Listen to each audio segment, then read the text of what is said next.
Arrival of the Acting Governor General of Saint Lucia, Mr. Cyril Errol Charles.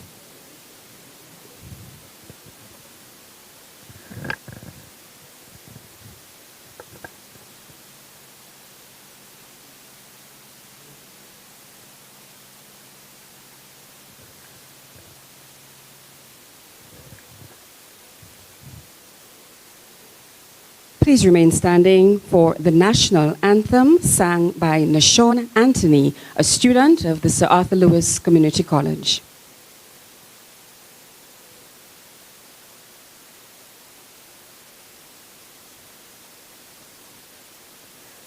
Sons and daughters of Saint Lucia, love the land that gave us birth, land of beaches, hills and valleys, fairest isle of all the earth. Wheresoever you may roam, love, oh love, our island home. Gone the times when nations battled for this Helen of the West. Gone the days when strife and discord dim the children's toil and rest.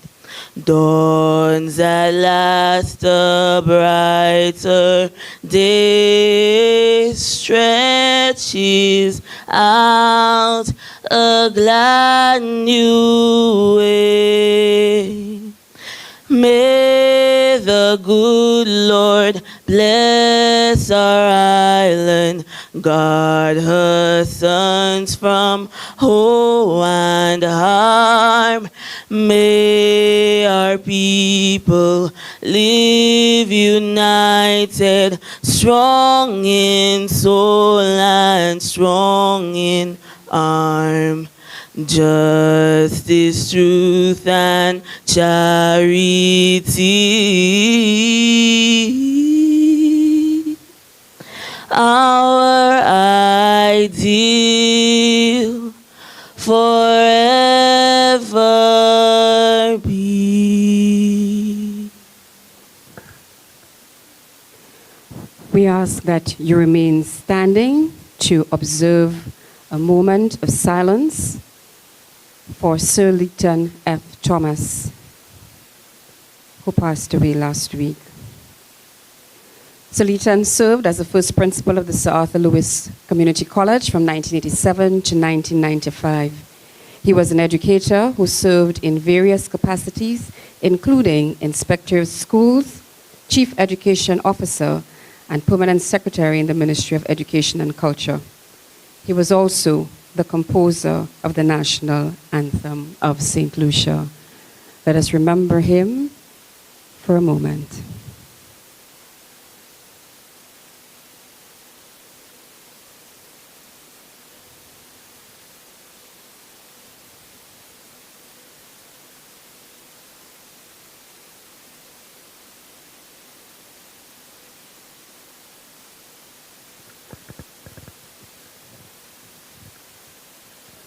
Thank you very much, ladies and gentlemen. You may be seated.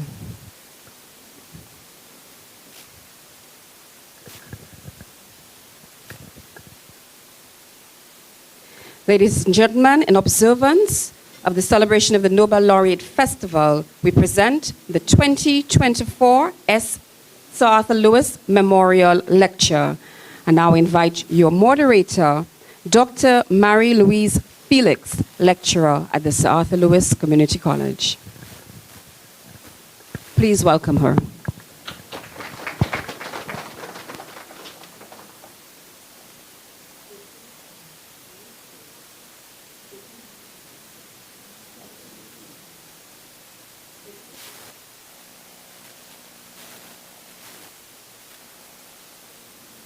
Good evening, everyone. Celebrating excellence, inspiring our collective imagination, fostering national pride. Good evening, everyone. I'd like to take this opportunity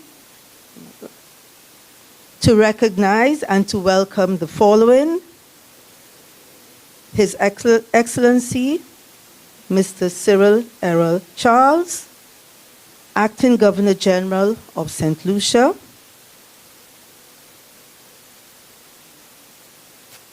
checking here. I'm sorry that I'm making sure that we have all persons here. Mr. Claudius Francis, Speaker of the House, His Excellency Dame Paulette, Her Excellency Dame Paulette Louisi, Governor General Emerita and Chairperson of the Nobel Laureate Festival Committee, members of Parliament, members of the Diplomatic Corps, Dr. James Fletcher, our esteemed lecturer speaker for today, Augusta Di Gaza, Cabinet Secretary, Mr. Cletus Springer, Chairman of the Board of Governors of the Sir Arthur Lewis Community College, and members of the board, Dr. Marjorie Jameson Charles, Principal of the Sir Arthur Lewis Community College, Lyndall Arnold, Deputy Director, Operations, Bank of St. Lucia, managers, staff, students of the Sir Arthur Lewis Community College, our specially invited guests, and we want to recognize the members of the Kiwanis Club, ladies and gentlemen, and our online audience. Welcome this evening to the Sir Arthur Lewis Community College Memorial Lecture.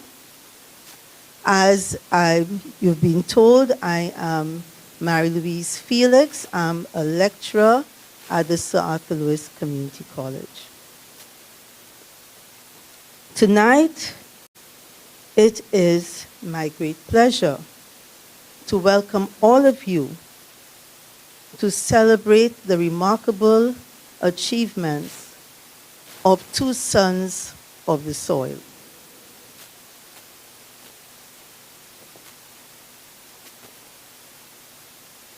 There's something I especially want to say, so I want to have it here.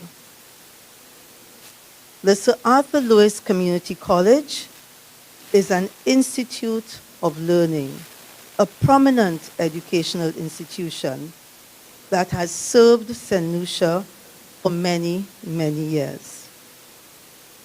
So tonight, as we gather to celebrate the intellectual legacy of our distinguished laureates, Sir Arthur Lewis and Derek Walcott, I invite everyone here today to embrace the spirit of knowledge, creativity, and cultural enrichment that defines Nobel Laureate Week.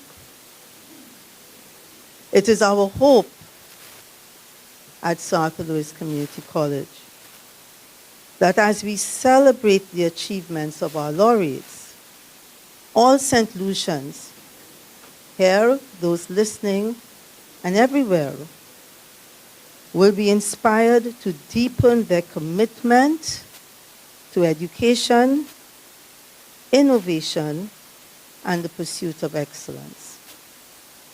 Once more, I want to thank all of you for joining us here today.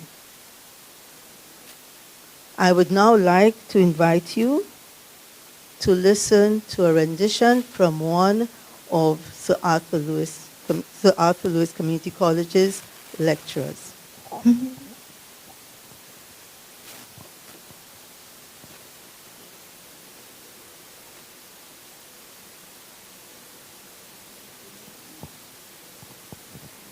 Good evening, ladies and gentlemen. Are you ready to celebrate excellence? Yes.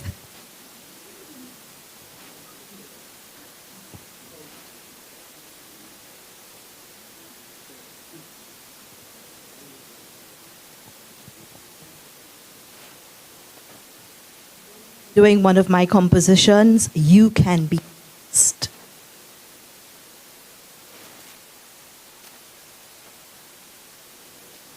It's a song that I wrote many years ago. And right now it's being used as a theme song for Nobel Laureate Festival. It seems Dr. Fletcher is next.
Good things come to those who wait.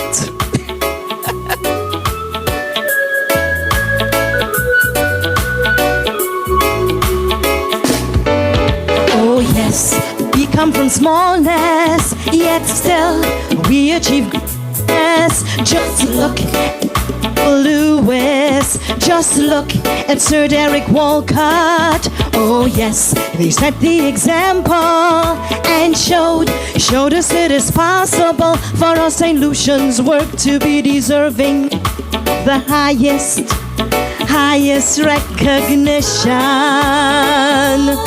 Tum ta-dum ta-da-dum, tum ta-da-dum, ta-da-dum, tum. Sir Arthur Lewis made us proud. A pioneer was he, developing our small economy. Gave us the cure for poverty. No, it's not money. It's not that will elevate this country. Oh yes, we come from smallness, yet still we achieve greatness. Just look at Sir Arthur Lewis. Just look at Sir Derek Walcott. Oh yes, they set the example and showed us it is possible for us Saint Lucians work to be deserving of the highest recognition. Tum ta-dum ta-da-da-dum, tum ta-da-dum, ta-da-dum, tum. It was in the field of literature Sir Derek Walcott made his mark. He's a great creator, lover of the arts. Our rich history and our folklore, our people and our culture inspire the works of this accomplished author. Oh yes, we come from smallness, yet still we achieve greatness. Just look at Sir Arthur Lewis. Just look at Sir Derek Walcott. Oh yes, they set the example and showed us it is possible for us Saint Lucians work to be deserving of the highest recognition. Ta-da-da-dum, tum ta-da-dum, ta-da-dum, tum. You can be next even though you're from a little isle. You can be next even though you're now just a child. You can be next, strive for excellence in all you do. Yeah, next Nobel Laureate could be you. You can be next even though you're from a little isle. You can be next even though you're now just a child. You can be next, strive for excellence in all you do. Yeah, it could be you. Tum ta-dum ta ta-da-dum, ta-da-dum, tam, tam, tam, ta-dum, ta-da-dum, tam, ta-da-dum, ta-da-dum, tam. You can be next. Thank you.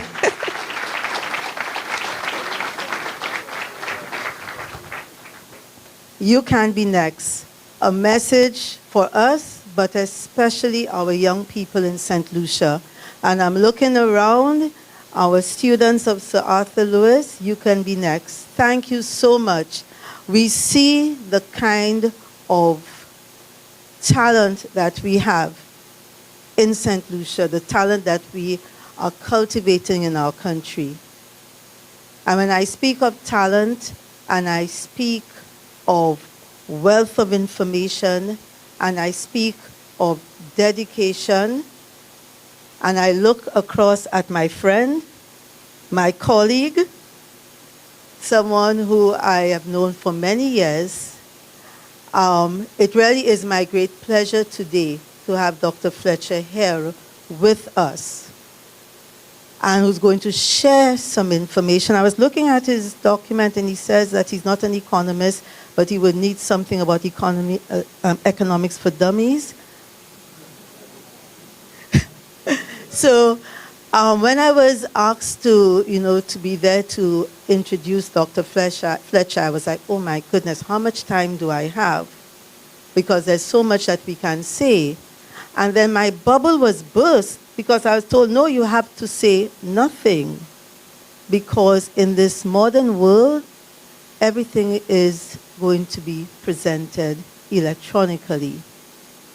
So I believe, I'm looking for the thumbs up, that our introduction to our esteemed presenter this evening is going to be shared on screen right now. If not, I'm going to start to talk, and then you really don't want me to do this. And I did tell, I think that was my cue to sit.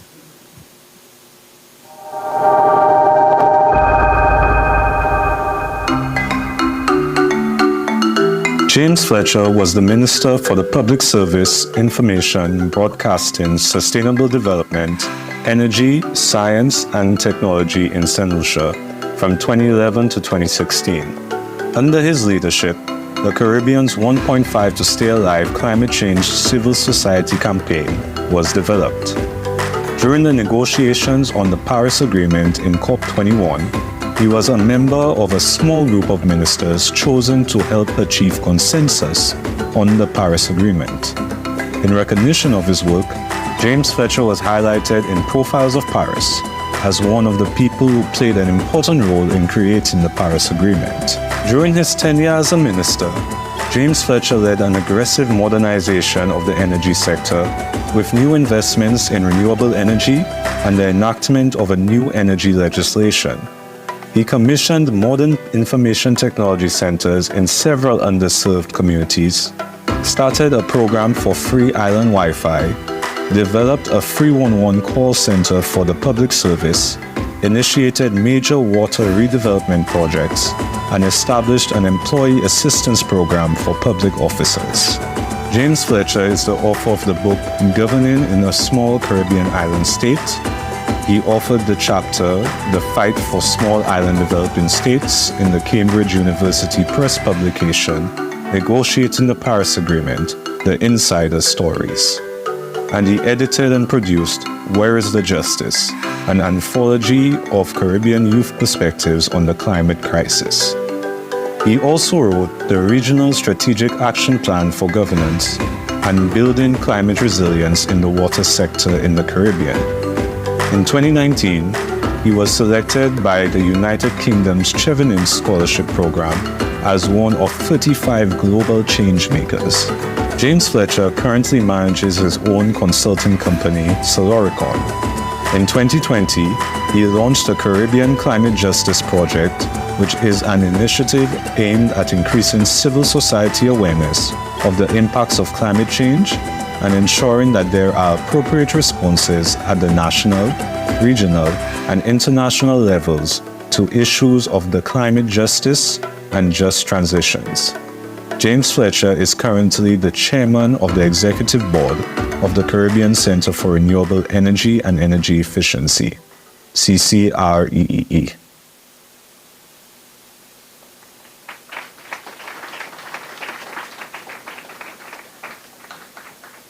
My dear colleagues, there isn't much more that I can say.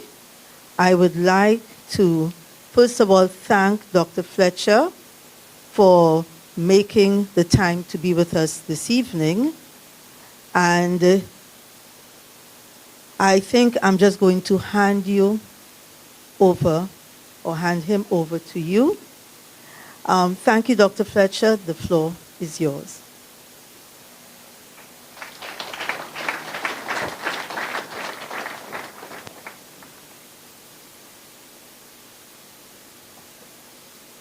Thank you very much, Marie-Louise. Marie-Louise and I sat on the same benches at what was then the Saint Lucia A-Level College, so we've known each other for a long time. Governor General, His Excellency Errol Charles, and whenever I say that, I like to remind him that he was my first boss when I left A-Level at the Inland Revenue Department.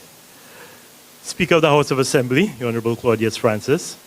Minister for Foreign Affairs and Civil Aviation, Honorable Alva Baptiste.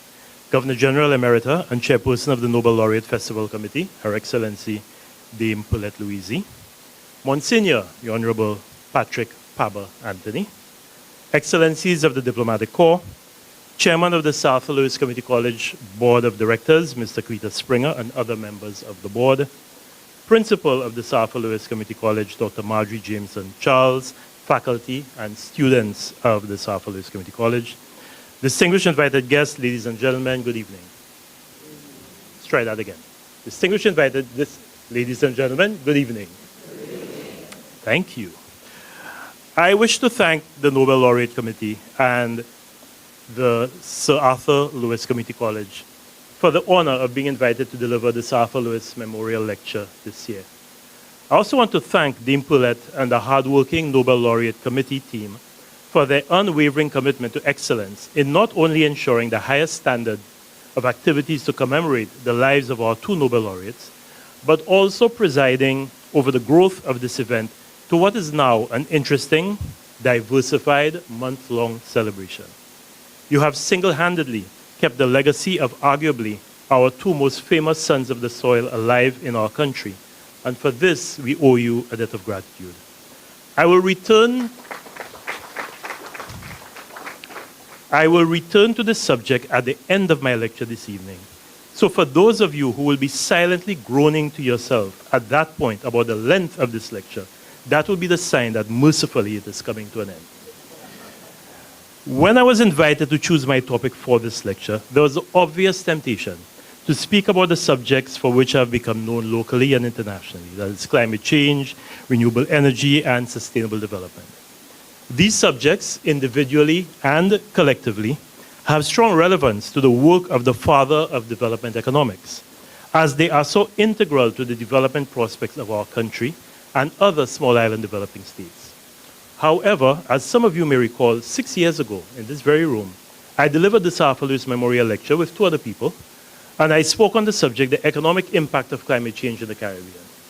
Therefore, anything in or near the orbit of that subject was out of bounds, despite several new developments and dimensions to this topic in the intervening years. Instead, I decided to explore how the teachings and philosophies of Sir William Arthur Lewis, some of which had been developed and articulated over 70 years ago, were still relevant and applicable to the development of Saint Lucia and the wider community of Caribbean small island developing states, or as we call them, SIDS. Therefore, I chose the topic, Navigating the Future, applying the teachings of Sir William Arthur Lewis to Saint Lucia's 21st century development challenges. Tonight, I will look at the main positions advanced by Sir Arthur Lewis and seek to determine how relevant are his recommendations to the problems that confront our country in the 21st century. How can we adapt Sir Arthur's philosophies so that they may help us navigate the complex challenges of the present and the future? Before I proceed, however, please allow me to issue one very important disclaimer. I am not a development economist. As most, if not all of you know, I am not even an economist. Therefore, I will not pretend to be one here tonight. During my years at St. Mary's College, and I see one or two of my SMC classmates in the room, I pretended to be a basketball player, despite my obvious vertical challenges. I got away with this charade because basketball was a relatively new sport at SMC in the 1970s. So competition for playing time on the court was not that intense. At Cambridge University in the mid-1980s, I pretended to be a cricketer and even played for my college as a batting all-rounder. I got away with that because this was a period of utter West Indian dominance in international cricket. So to have a West Indian, any West Indian, on your team could only be a good thing.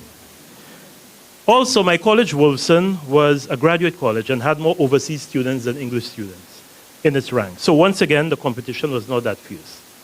A few years ago, some would say that I did a very good job for 5 years pretending to be a politician.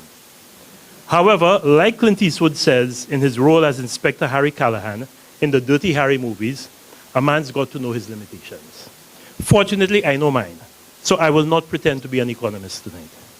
Therefore, for those of you who came here tonight hoping to get a better understanding of economic theory or an analysis of the economic principles that underpin the work of Sir William Arthur Lewis, please accept my apologies in advance. You will not. I do not have that capacity.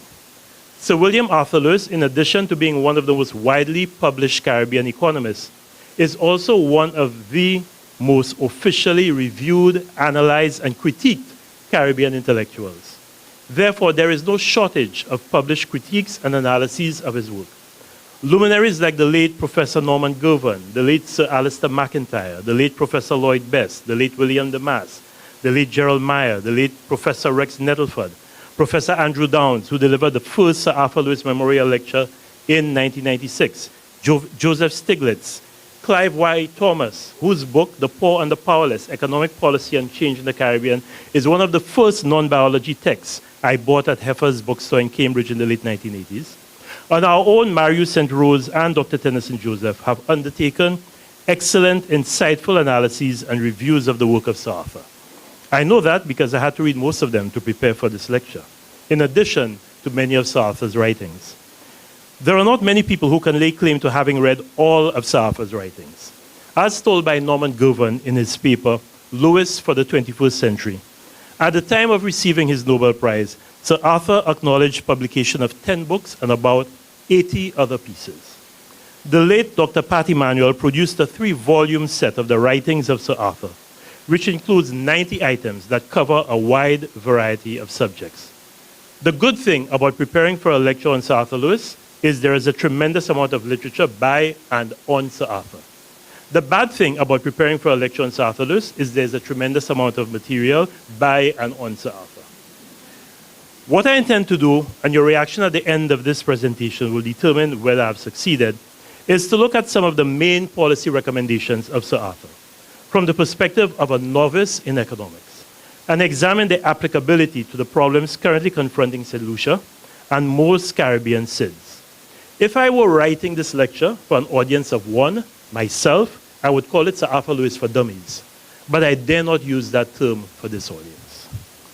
One of the criticisms that we often hear associated with Sir Arthur is that despite having produced one of this planet's greatest economists, St. Lucia has not patterned its national development on his teachings and policies. In fact, the lament goes further to bemoan the fact that while the development of countries like Singapore, South Korea, Taiwan, Malaysia, Botswana, and even China, with its shift from being an agrarian economy to a manufacturing, industrial, and now technological giant, have been patterned to varying degrees on the Lewis model, St. Lucia, the birthplace of Sir Arthur, has not seemed that interested in following the policy prescriptions of Sir Arthur. This is generally, but not absolutely true.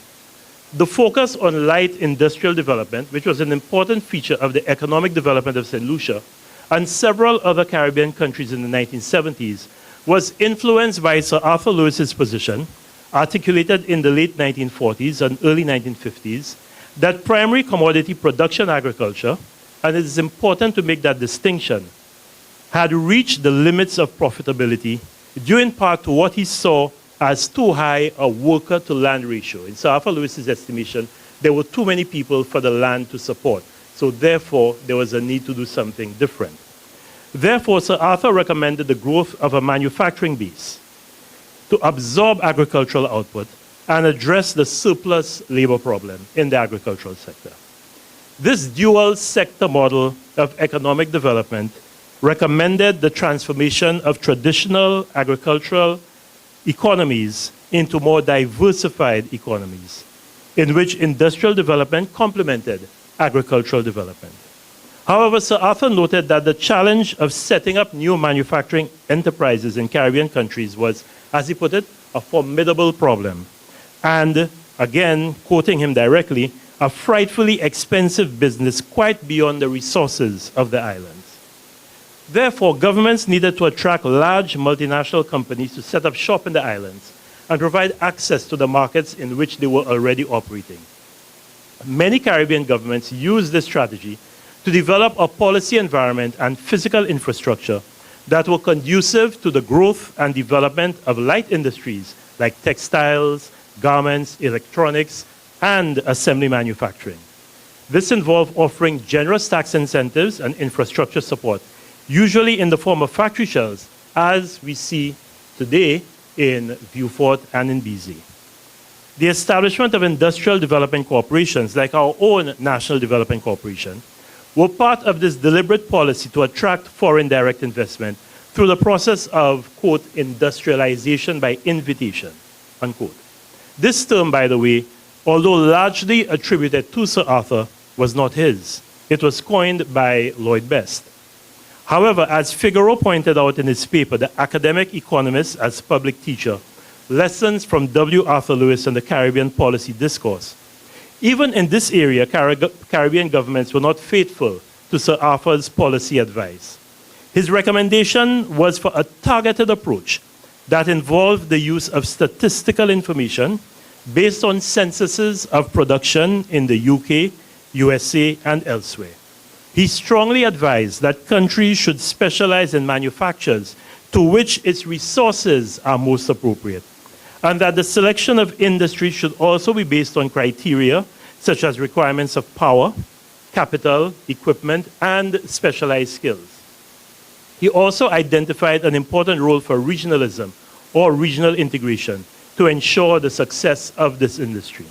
In fact, Sir Arthur's belief in the importance of regional integration as a sine qua non of social and economic reconstruction, his words, was an important element of his thinking from his youth right through his adult years. It is important to note that Sir Arthur's insistence on the capacity of the islands in what was then known as the British West Indies to engage in export-led industrialization was at odds with the thinking and policies of the colonial power, which had not only resisted this concept, but had insisted that the lack of mineral resources in the colonial territories, most notably coal and iron, and inherent deficiencies of the residents of these colonies, yes, inherent deficiencies of the residents, the people, our forefathers, made any thought of industrialization a non-starter. In fact, the Moyne Commission, and those are the members of the Moyne Commission taken from a photo in Sir Arthur's book, Labor in the West Indies, to the West Indies, the Moyne Commission to the West Indies in 1938 stated, and I quote, "Lacking mineral resources, it is hardly expected that small communities living in considerable isolation from the outside world and with climates and traditions that are perhaps uncongenial to regular industrial life would have developed manufacturing industries on an important scale." That's what the Moyne Commission thought about us. The Commission went on to indicate that, and I quote, "Agriculture is the main basis of economic life of the West Indies, and as will be evident from the survey of other activities, it must necessarily remain so." So in the eyes of our colonial masters, we were good only to be producers of primary agricultural commodities. Sir Arthur Lewis was a vociferous challenger of this notion, and he would eventually find strong allies in Norman Manley and Eric Williams. when the People's National Movement, PNM, under the leadership of Eric Williams, came to power in Trinidad and Tobago in 1956, Sir Arthur Lewis was invited to assist in the development of Trinidad and Tobago's first 5-year development program. Sir Arthur Lewis was a very strong proponent of economic diversification. That is the premise behind his dual sector model, the diversification of the economy from an agrarian monoculture to one that is diversified with his emphasis then on manufacturing. This mandate is as much an imperative for Saint Lucia now as it was when proposed by Sir Arthur over 70 years ago. It can be argued that our economy has transitioned from a banana, not an agriculture, a banana monoculture, to a largely tourism monoculture. And let's look at the story of bananas. In 1990, agriculture's contribution to GDP was 14.5%, and the contribution of bananas was a little over 10%. By 2020, these figures had dropped to 2.1% and 0.4% respectively. In 1990, tourism's contribution to GDP was 4.1%. By 2019, the year before the start of the COVID-19 pandemic, it had risen to 20.2%. Therefore, we have effectively replaced one monoculture with another, even more powerful one. It is very instructive to note, however, how we treated with the banana industry during the period of its decline. In 1990, Saint Lucia exported 117,564 tons of bananas to the United Kingdom. This brought in foreign exchange, in revenue, foreign exchange, to the value of 188.4 million EC dollars, 188.4 million EC dollars. Unfortunately, the formal establishment of the European Union via the Maastricht Treaty in 1992 caused the introduction of new trade rules which affected our banana trade to the UK. The establishment of the World Trade Organization in 1995 and its promotion of free trade principles and the reduction and eventual removal of trade barriers meant that the preferential trade arrangements that Saint Lucia had with the UK were systematically dismantled. Preferential access to the European Union market under the Lomé Convention gave way to a quota-based system after the successful WTO challenges in the 1990s, which allowed Winwood bananas to face competition from Latin American producers. This then evolved to a system of licenses under the Cotonou Agreement to bring the trade regime into compliance with the WTO. Unfortunately, this increased the competition for our bananas in the UK market. So, in much the same way that the advent of the North American Free Trade Area, NAFTA, comprising the USA, Canada, and Mexico, resulted in the demise of the assembly manufacturing export sector in Saint Lucia and the rest of the Caribbean by causing these countries to lose the advantage that they had in the USA market through the Caribbean Basin Initiative, CBI. The advent of the WTO and the liberalization of trade rules ushered in a period of uncertainty and loss of preferential access to the UK market, which reduced the profitability of the Windward Islands and Jamaican bananas and resulted in massive attrition of farmers. I provide you with this historical information to put into context the decisions that we made with respect to the industry during the period when the banana industry was in free fall. In 2019, remember, Saint Lucia's exports of bananas to the UK had dropped to 7,229 tons. And the revenue derived from these exports was a mere 12.9 million EC dollars. The number of farmers involved in banana production had dwindled from 9,663 in 1993 to roughly 500 in 2013. However, between 1993 and 2017, the government of Saint Lucia, and I use the government of Saint Lucia broadly to represent all the administrations between 1992 and 2017, injected over 222 million EC dollars in direct support into the banana industry through a wide range of interventions. Also, during that period, the FOB, free on board cost of a box of Windward Islands bananas stood at $14 US, despite all efforts to reduce the cost of production. compared to less than $11 for a box of Colombian bananas, less than $10 for a box of bananas from Ecuador, and roughly $9 for a box of bananas from Cameroon and Ghana. Many people don't know, but in the late 2000s, our competition was actually not South America, it was actually West African bananas. They were the ones producing the cheap bananas. Unfortunately, however, our romantic, nostalgic attachment to the years of green gold prevented us from making logical policy decisions in the banana industry. So, instead of shifting the focus away from the production of bananas as a primary commodity to a shift to the production of vegetables and value-added products in the agricultural sector, we doubled down on commodity bananas. The growth of the tourism industry provided an excellent trigger for this transition. However, politics trumped logic, although Trump is not a good word to use. And to this day, we continue to hear pronouncements about the revival of the banana industry.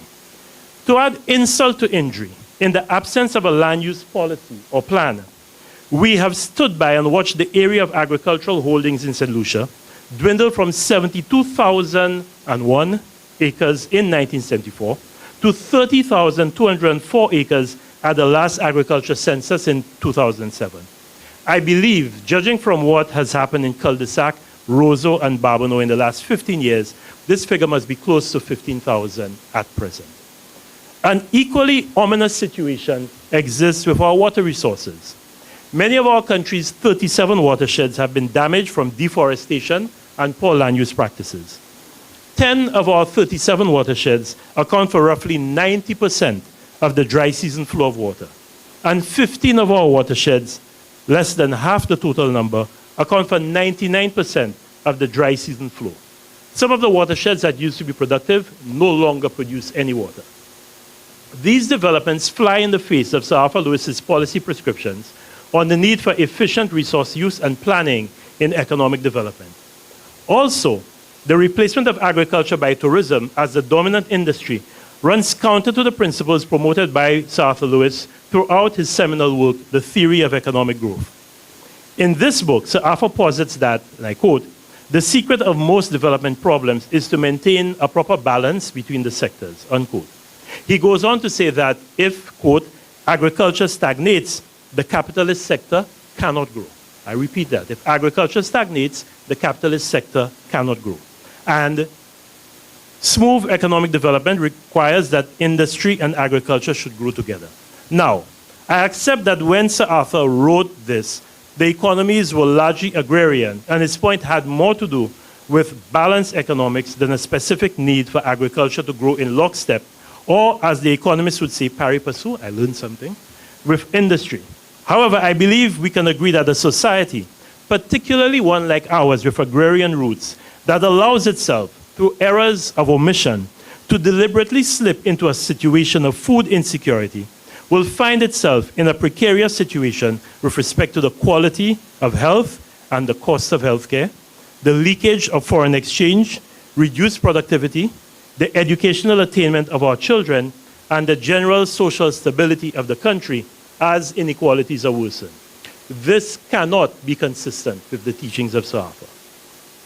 In his paper on the industrialization of the British West Indies, which was published in the Caribbean Economic Review in 1950, Sir Arthur indicated that industrial and agricultural development in the Caribbean were not alternatives, but had to proceed in tandem.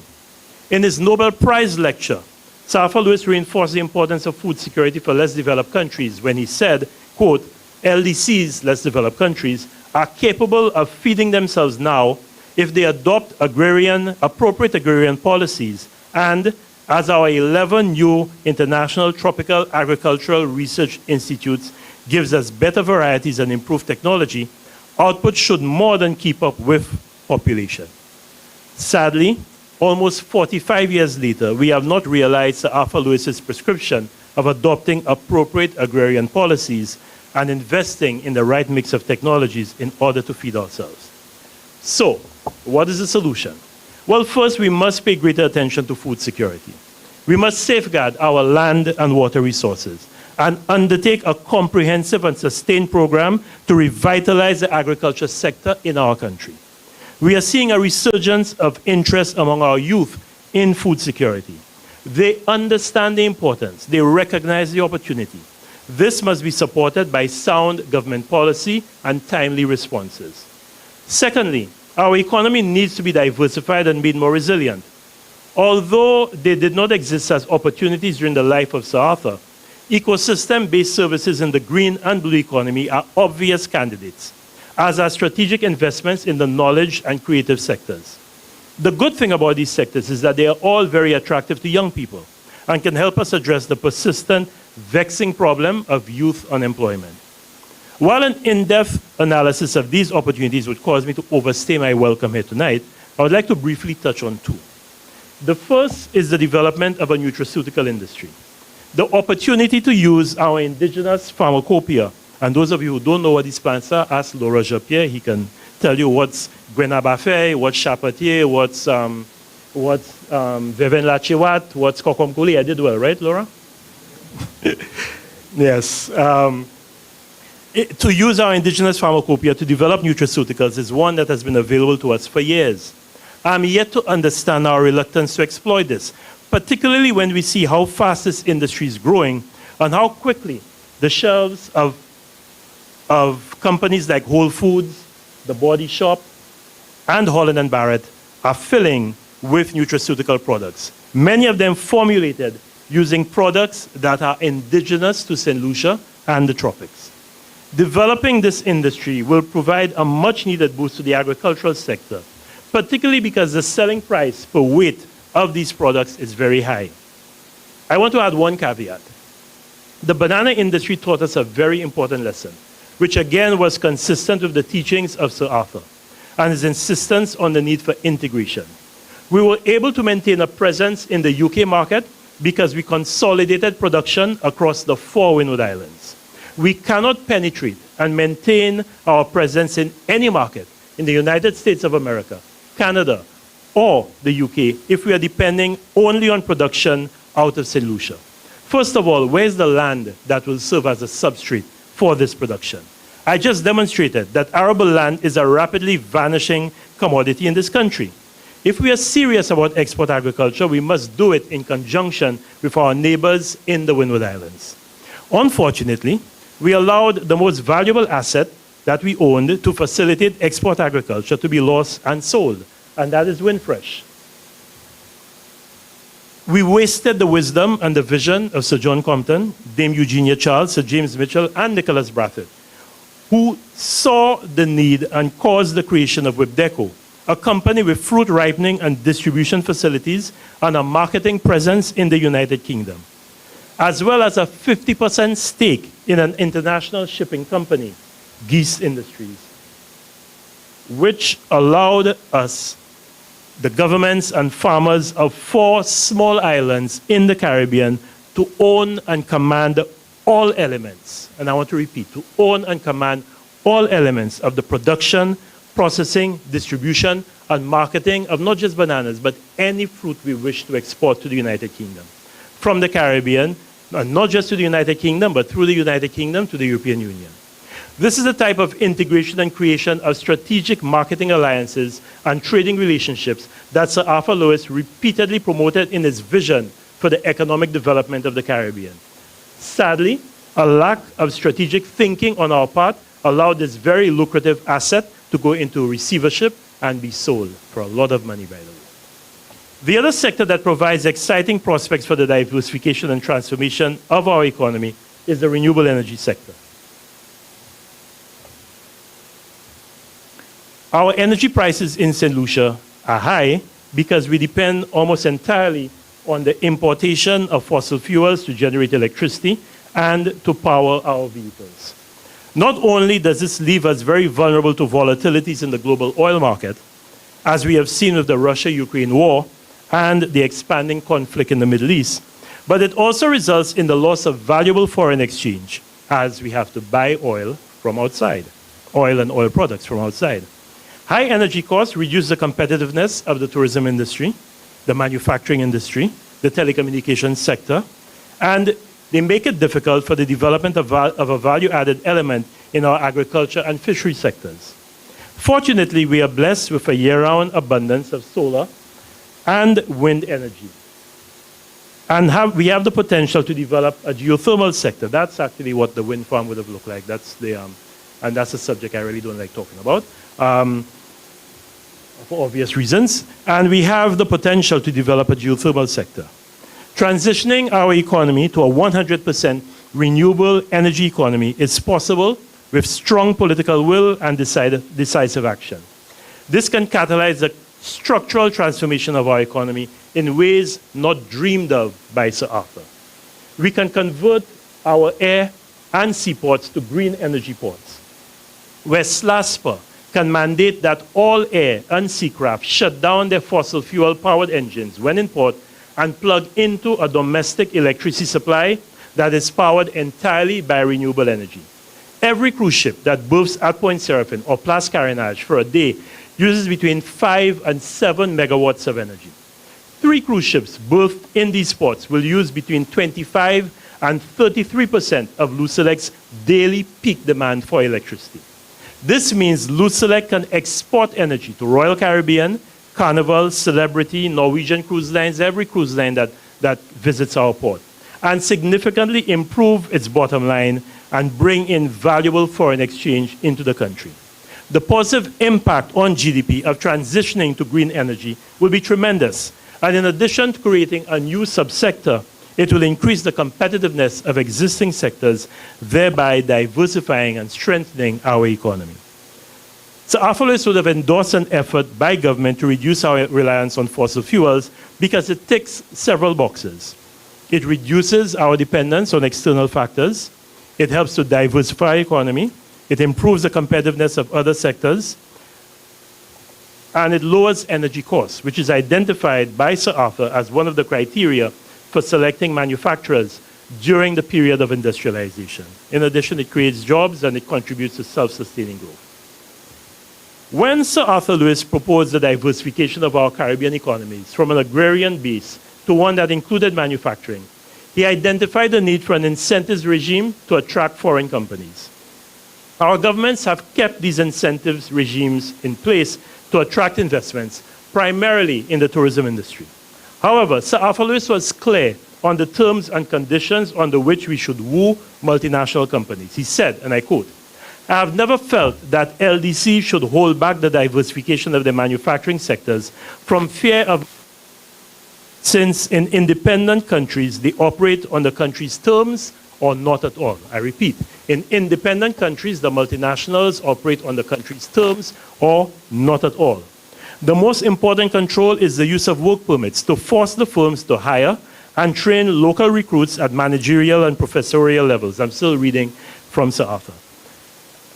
I have received much criticism for this stand over the past 30 years, but the heat seems to be diminishing as third world governments gain confidence in their own bargaining skills, end of quote. I'm not sure that our governments have gained the confidence in their bargaining skills that Sir Arthur spoke of. Our governments continue to give sweeping blanket concessions to foreign investors, in some cases at levels not available to local investors, with no incentives for these investors to purchase local goods and services. In fact, there have been instances where the concessions have extended to the purchase of goods and services by these foreign investors from outside sources for goods and services that are readily available from local suppliers. This is inimical to the development of local industry. Our incentives regime should provide for a basic set of concessions that allow the investor to construct the physical plant and establish the operations in the country. However, the regime should be structured in such a way to reward the investor for purchasing local goods and services. For every quantum of local goods and services purchased, a percentage increase in the level of concessions can be added to the package for a finite period. It makes no sense that we are foregoing much needed government revenue to investors, particularly in the tourism and hospitality sector, to purchase everything from food and beverages to furniture outside the country. As Sir Arthur Lewis said, by now we should have gained confidence in our bargaining skills. Throughout his writings, Sir Arthur Lewis repeatedly placed emphasis on the importance of knowledge and human capital in economic development. He posits in the first chapter after the introduction of the theory of economic growth that the 3 proximate causes of economic growth are economic activity, increasing knowledge, and increasing capital. In the Principles of Economic Planning, Sir Arthur writes at length about the importance of engaging in distribution of income before taxation, which he sees as being determined by two principal factors: the distribution of property and the distribution of skill. He states, quote, "In order, therefore, to even out earnings from work before taxation, what we have to do is to increase equality of opportunity. The key to this is, of course, the educational system," end of quote. And I'm sure most of us are familiar with his position that the fundamental cure for poverty is not money, but knowledge. The question we must ask ourselves at this point in our development, on the eve of our 45th anniversary as an independent nation, is whether our human capital is optimally positioned to respond to the development challenges confronting our country. In responding to this question, I will look at the status of our human capital in slightly broader terms than just their level of education. If we are looking at the capacity of our human capital to navigate the challenges of these modern times, then you must also examine their health status. The world in which we live has changed dramatically from the one in which Sir Arthur Lewis lived. Unfortunately, as Tony Wagner puts it in the Global Achievement Gap, why the Global Achievement Gap, why even our best schools don't teach the new survival skills our children need, and what can we do about it? Schools haven't changed, the world has. And so our schools are not failing, rather they are obsolete, even the ones that score best on standardized tests. Kirsten Olsen, in her book Wounded by School, describes it more dramatically when she says, if Rip Van Winkle were to return today after 100 years, the only institutions he would recognize are prisons and schools. Wagner explains the challenge perfectly when he opines that work, learning, and citizenship in the 21st century demand that we all know how to think, to reason, analyze, weigh evidence, problem solve, and to communicate effectively. Those are not, and I repeat, those are not the objectives of our present-day education system. The late Gordon Moore, the co-founder and chairman emeritus of Intel Corporation and the developer of Moore's Law, suggested that it is extremely unlikely that anyone coming out of school with a technical degree will go into one area and stay there. Today's students have to look forward to the excitement of probably having 3 or 4 careers. This scenario is not confined to students graduating with a technical degree. The rapid pace at which new knowledge is unfolding makes this a phenomenon that will probably impact almost all present-day school leavers. Many of the top in-demand jobs today did not exist 15 years ago.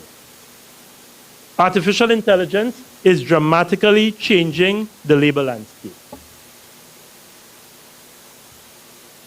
Therefore, in effect, our education system needs to facilitate the education of students to take up jobs that do not currently exist, using technologies that probably have not yet been invented, to solve problems that we do not even know currently are problems. It is as Alvin Toffler says in Rethinking the Future, the illiterate of the future are not those that cannot read or write. They are those who cannot learn, unlearn, and relearn. And that's what our education system should be teaching us. It has to be nimble. It has to give us the ability to learn, unlearn, and relearn, because everything is changing so quickly. So what should our education system look like in order to transform the human capital that was a central feature of so much of the writings of Sir Arthur Lewis into the skilled, nimble workforce that can cause economic growth? Our education system must teach us how to deal with change, learn new concepts, and very importantly, preserve our mental balance in unfamiliar situations. I don't think we pay enough attention to that.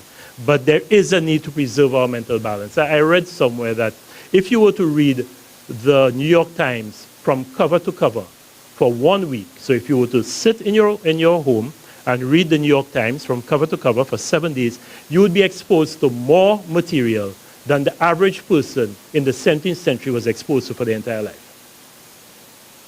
Have our brains evolved to the point where we can manage that excess information? And those of us who go to bed with our cell phones next to us, and every time we hear a ping, we pick it up and we look at it, that's even more overload. But that is, so that's why the importance of managing our mental health in this new environment is so important. Our education system must focus on critical thinking, education, and problem solving. It should not focus solely, as it does currently, on the one-way transmission of knowledge and facts. Our education system must prepare our young people for global. It must inculcate in them the 7 21st century survival skills that Tony Wagner identified in the Global Achievement Gap, namely critical thinking and problem solving, collaboration across networks. Think about that. Our education system, we taught to single-mindedly do assignments. You know, how much of sharing, yeah, there is some level of sharing on SBAs and some projects, but by and large, you are assessed for what you can. Really what our education system is trying to determine is how well you can do it. Now, this is not the world we're living in. The world we're living in is one where people are sharing, collaborating, working with each other. Is our education system adapting to that? Agility and adaptability, initiative and entrepreneurialism. How I got through that word is amazing. Effective oral and written communication, accessing and analyzing information, and importantly, curiosity and imagination. Our education system must nurture our curiosity. There is something unique about us in the Caribbean. We do not like to encourage curiosity among our young. You know, it's behave. That's what I tell you. Do it that way. That cannot be, if we want research and development, if we want to take that step, we have to cultivate of curiosity and imagination. The latter is what will stimulate the research and innovation impulse that causes developing countries to graduate to sustain levels of growth. We need a complete reworking of our education system. Just think about it. 3 of the biggest challenges confronting our 45-year-old independent nation are violent crime, weak, uneven economic growth, and climate change. And this is the only time you hear me mention climate change in this speech. It would make sense, then, that we should make conflict resolution, civics, ethics and moral education, personal finance management and budgeting. We need to teach people how to manage their finances, you know. Entrepreneurship and environmental education, compulsory subjects from infant school all the way to 5th form. Have we? Have we? Are we orienting our tertiary education so that it helps to create the cadre of skilled citizens that can help us navigate our 21st century challenges? Have a look at the government of Saint Lucia's list of areas for national training 2023 to 2026, otherwise known as the priority list. And let me know if you think we are getting it right. I'm going to stay silent and I'm just going to flash them on the screen.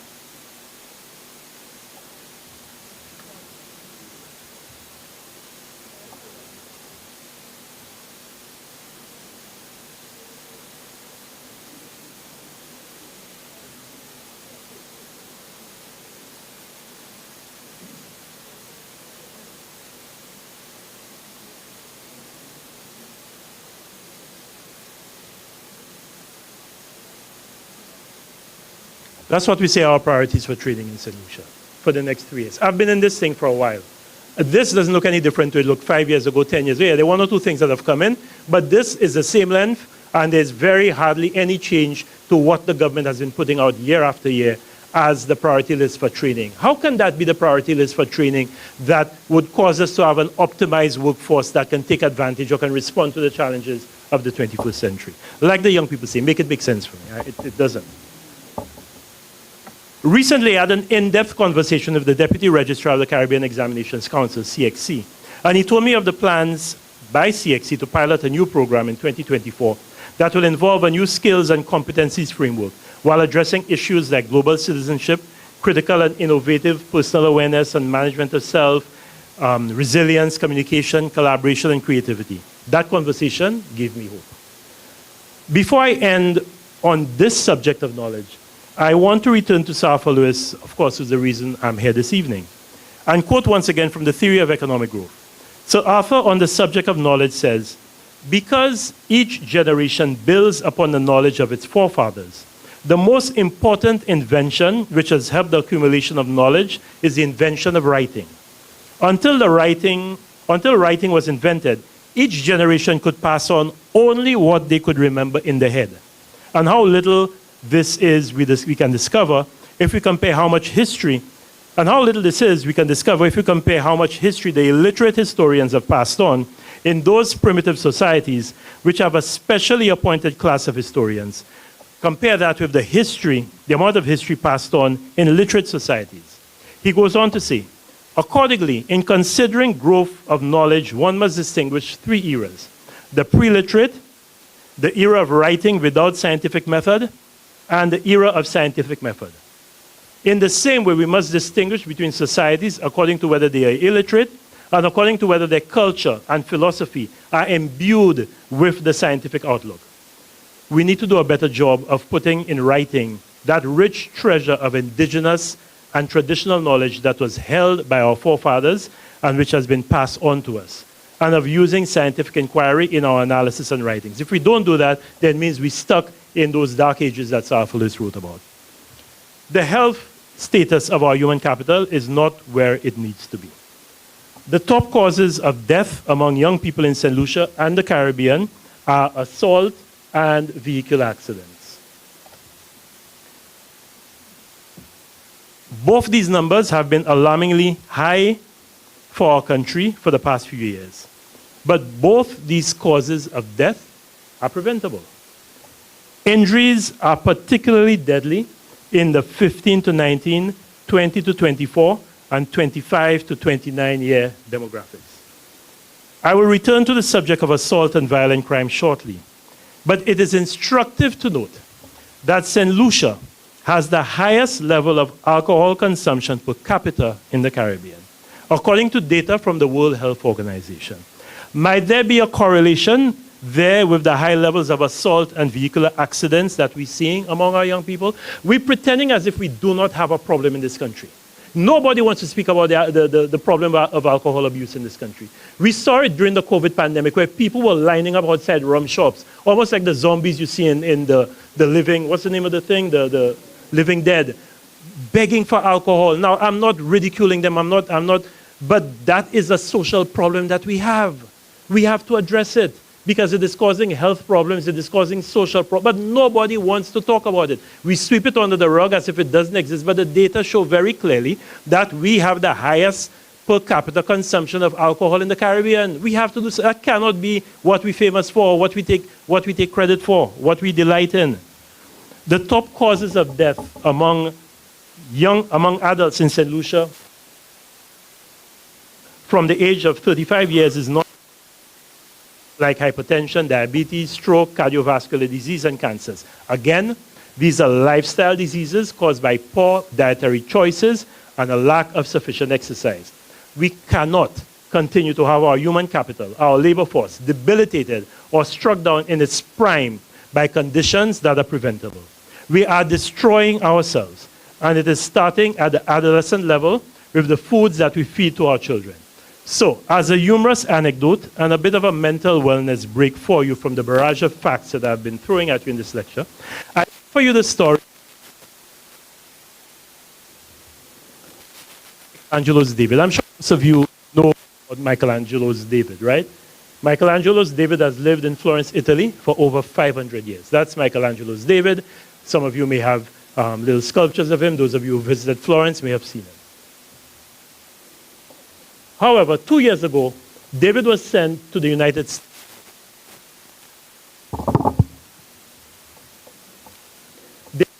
From Italy to the United States. While in the United States,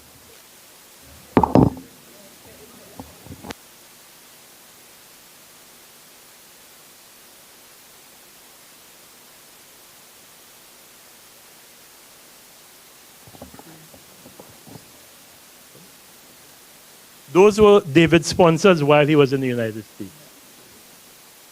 But guess what? Guess who also sponsor our children's meals? Many of us. The same people who sponsored David's stay in the United States of America.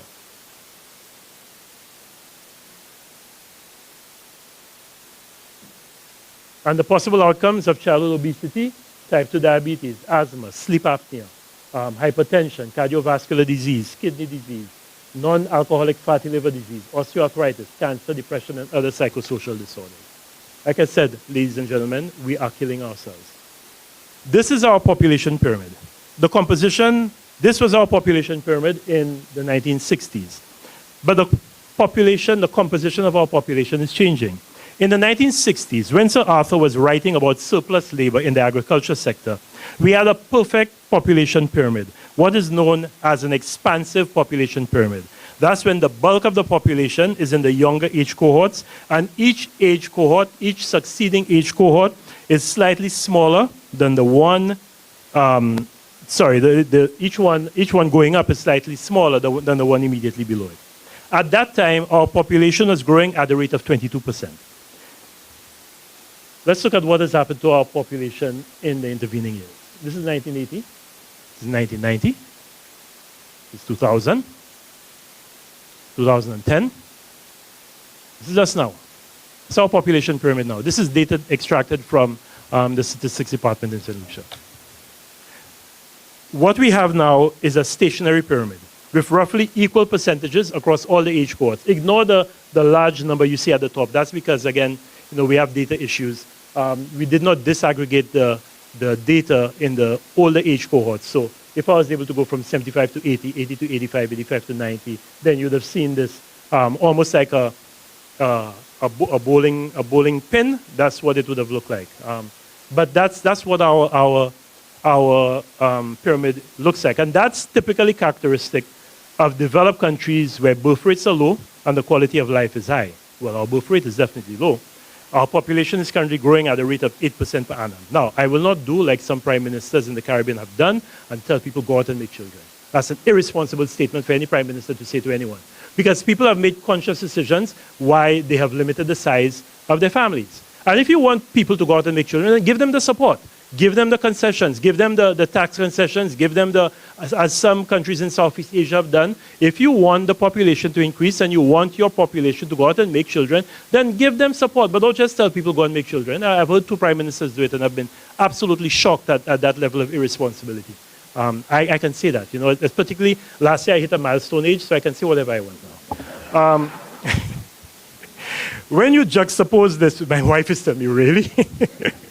When you just juxtapose this with the fact that a larger percentage of our population is presenting with health problems caused by chronic non-communicable diseases, you begin to understand the stress this will place on the national health systems and on our national insurance program. The simple response is that we need to implement universal health care as soon as possible. There are large numbers of people walking around this country with health conditions that are not being treated because they lack the financial means to get treated. So they're not going to the doctor. They don't want to be tested because they're afraid of what the doctor will say to them. They know they do not have the money, so they're just walking around with persistent headaches. They can't see too well. They know that they're urinating too often. They know all the things that they're experiencing, but they dare not go to the doctor. And if you need proof of this, reflect on the large numbers of people who took part in the Miracle Eye program that was implemented a few years ago with the support of the Cuban and Venezuelan governments, and the scores of people who visited the U.S. Navy ship Comfort when it visited Saint Lucia in 2019. Of course, we also need to improve the public health system and the provision of healthcare in Saint Lucia via our wellness centers, polyclinics, and hospitals. But I will stay clear of that subject tonight because I do not have the time to give this the treatment that it deserves. But my last word on this subject is a plea to all of us, myself included, because I've also put on weight that I shouldn't, is to take better care of our health through regular exercise and better dietary choices. Cut out the fat, the salt, the sugar, the processed foods. I know they taste good, but they're killing us. And my final word on the subject of our human capital will be on the subject of violent crime. We have a scary and serious crime problem in this country. However, national security is about more than just CCTV cameras and more police boots on the ground in communities. Effective national security must be rooted in strong social policy and early childhood development. We must invest heavily in parental skills training. All our children must receive the right psychosocial stimulation in the early childhood period. Both have been shown to have positive effects on school participation in the teenage years. There is also strong evidence that shows the more children, both boys and girls, the more children are connected to their school, the less likely they are of engaging in risk-taking behaviors like smoking, using alcohol, using illegal drugs, experiencing early sexual initiation, and engaging in violence. There's data, there's evidence that supports this. The more our children are connected to school, the less likely they are to engage in antisocial behavior.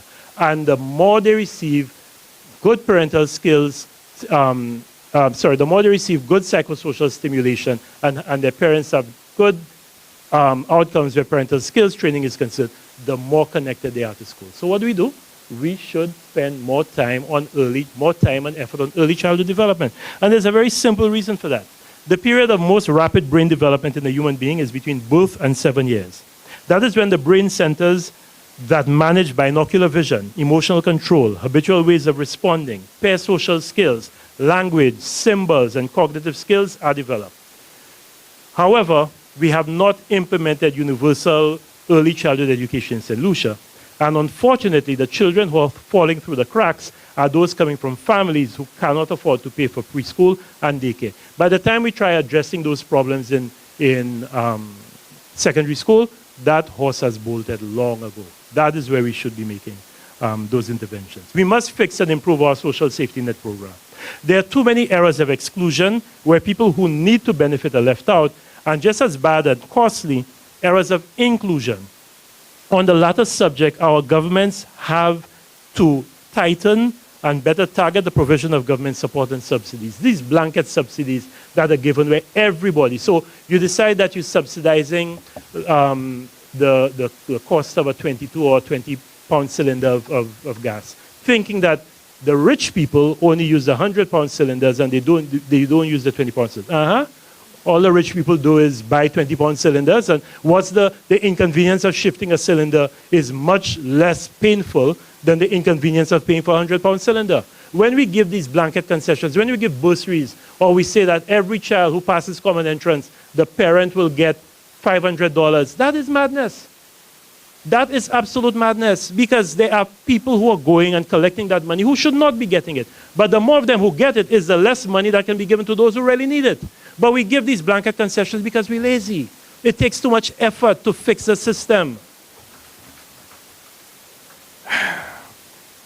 The more leakage there is of scarce financial resources by providing blanket subsidies that allow everybody, regardless of financial means, to benefit, the less money there is to provide much needed support for those who desperately need it. It may sound simplistic, ladies and gentlemen, but if we want to develop long-term solutions to the crime situation that is confronting us, we must look to the social determinants of crime, such as education, community and peer influence, marginalization, and economic disparity.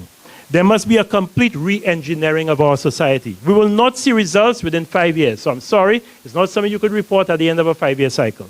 However, the sooner we start, the closer we will get to positive and healthy outcomes.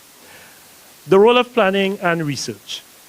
In 1949, Safa Lewis set out to write a pamphlet for the Fabian Society, of which he was a member, on the economic perplexities of the moment.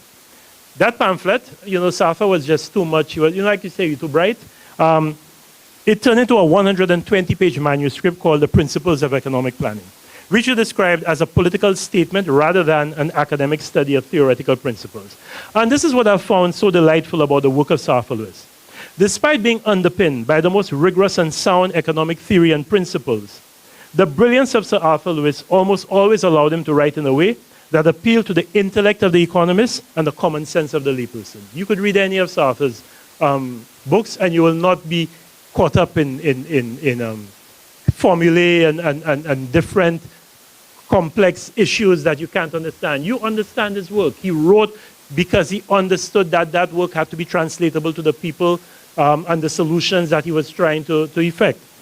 Throughout the writings of Sir Arthur Lewis, one sees someone who examined the empirical and qualitative evidence before him and used this to devise and formulate solutions to the challenges that confronted the regions he was studying, be they the Caribbean, West Africa, or Asia.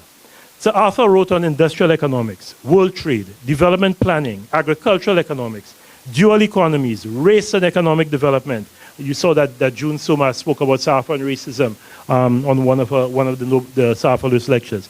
Education and politics. He certainly did not contribute to the sin of which he spoke, and I referenced earlier, of not writing what he had in his head or writing without scientific method. What is most striking for me is his perspective on development and planning for development.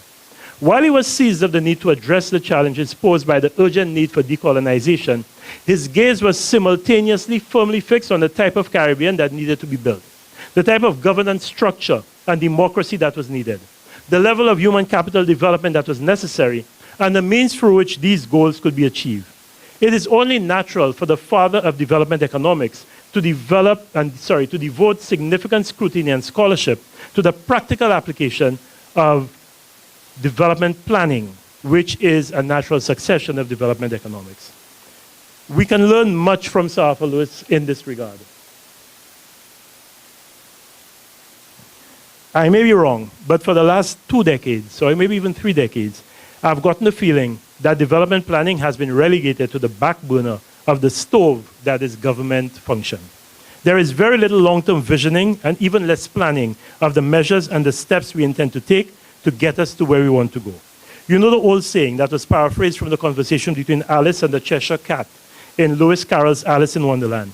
If you don't know where you're going, any road will take you there. But I prefer a quote that was attributed to the king of malaprops, American baseball player Yogi Berra, who said, if you don't know where you're going, you might wind up somewhere else. I think that's even better. And that's probably what's happening to us. We don't know where we're going, so we wind up anywhere. The myriad complex interconnected challenges that confront our country demand that we set a vision of where we want to take this country and its people, and set out a plan for how we will optimally mobilize and utilize all the resources at our disposal to get us there. This must be a vision and a plan that everyone buys into, irrespective of political affiliation. Our aspirations and goals cannot change, and our national plans cannot start over every 5 years. This is what is happening. This is illogical and counterproductive. But that's what's been happening since 2006. Every 5 years without fail. It is no wonder that we have not made the progress that is expected of us. In many instances, I dare say we have regressed. It is not the sort of thinking and behavior you expect from a country that boasts of Sir Arthur Lewis as one of its heralded sons of the soil. However, for us to plan, we must adopt an ethic that espouses research and intellectual inquiry. We cannot plan in the absence of empirical evidence and data. Here, the institution that bears Sir Arthur's name has an important role to play. In his eulogy of Sir William Arthur Lewis, Sir Vaughan Lewis stated that his uncle, Sir Arthur, saw the study of economics not simply as an intellectual discipline to whose growth he should contribute, but as an integral relationship between analysis and search for practical solutions to existing problems, as a means of rendering policy advice. Mark Figueroa, in his paper, The Academic Economist as Public Teacher, Lessons from W. Arthur Lewis and the Caribbean Policy Discourse, states that the academy, referring to the university, the intellectual institution, must remain a semi-autonomous community of scholars. It cannot simply be a research arm of the state or commercial sector. If it has no independence, it will not produce the innovations that it might otherwise achieve.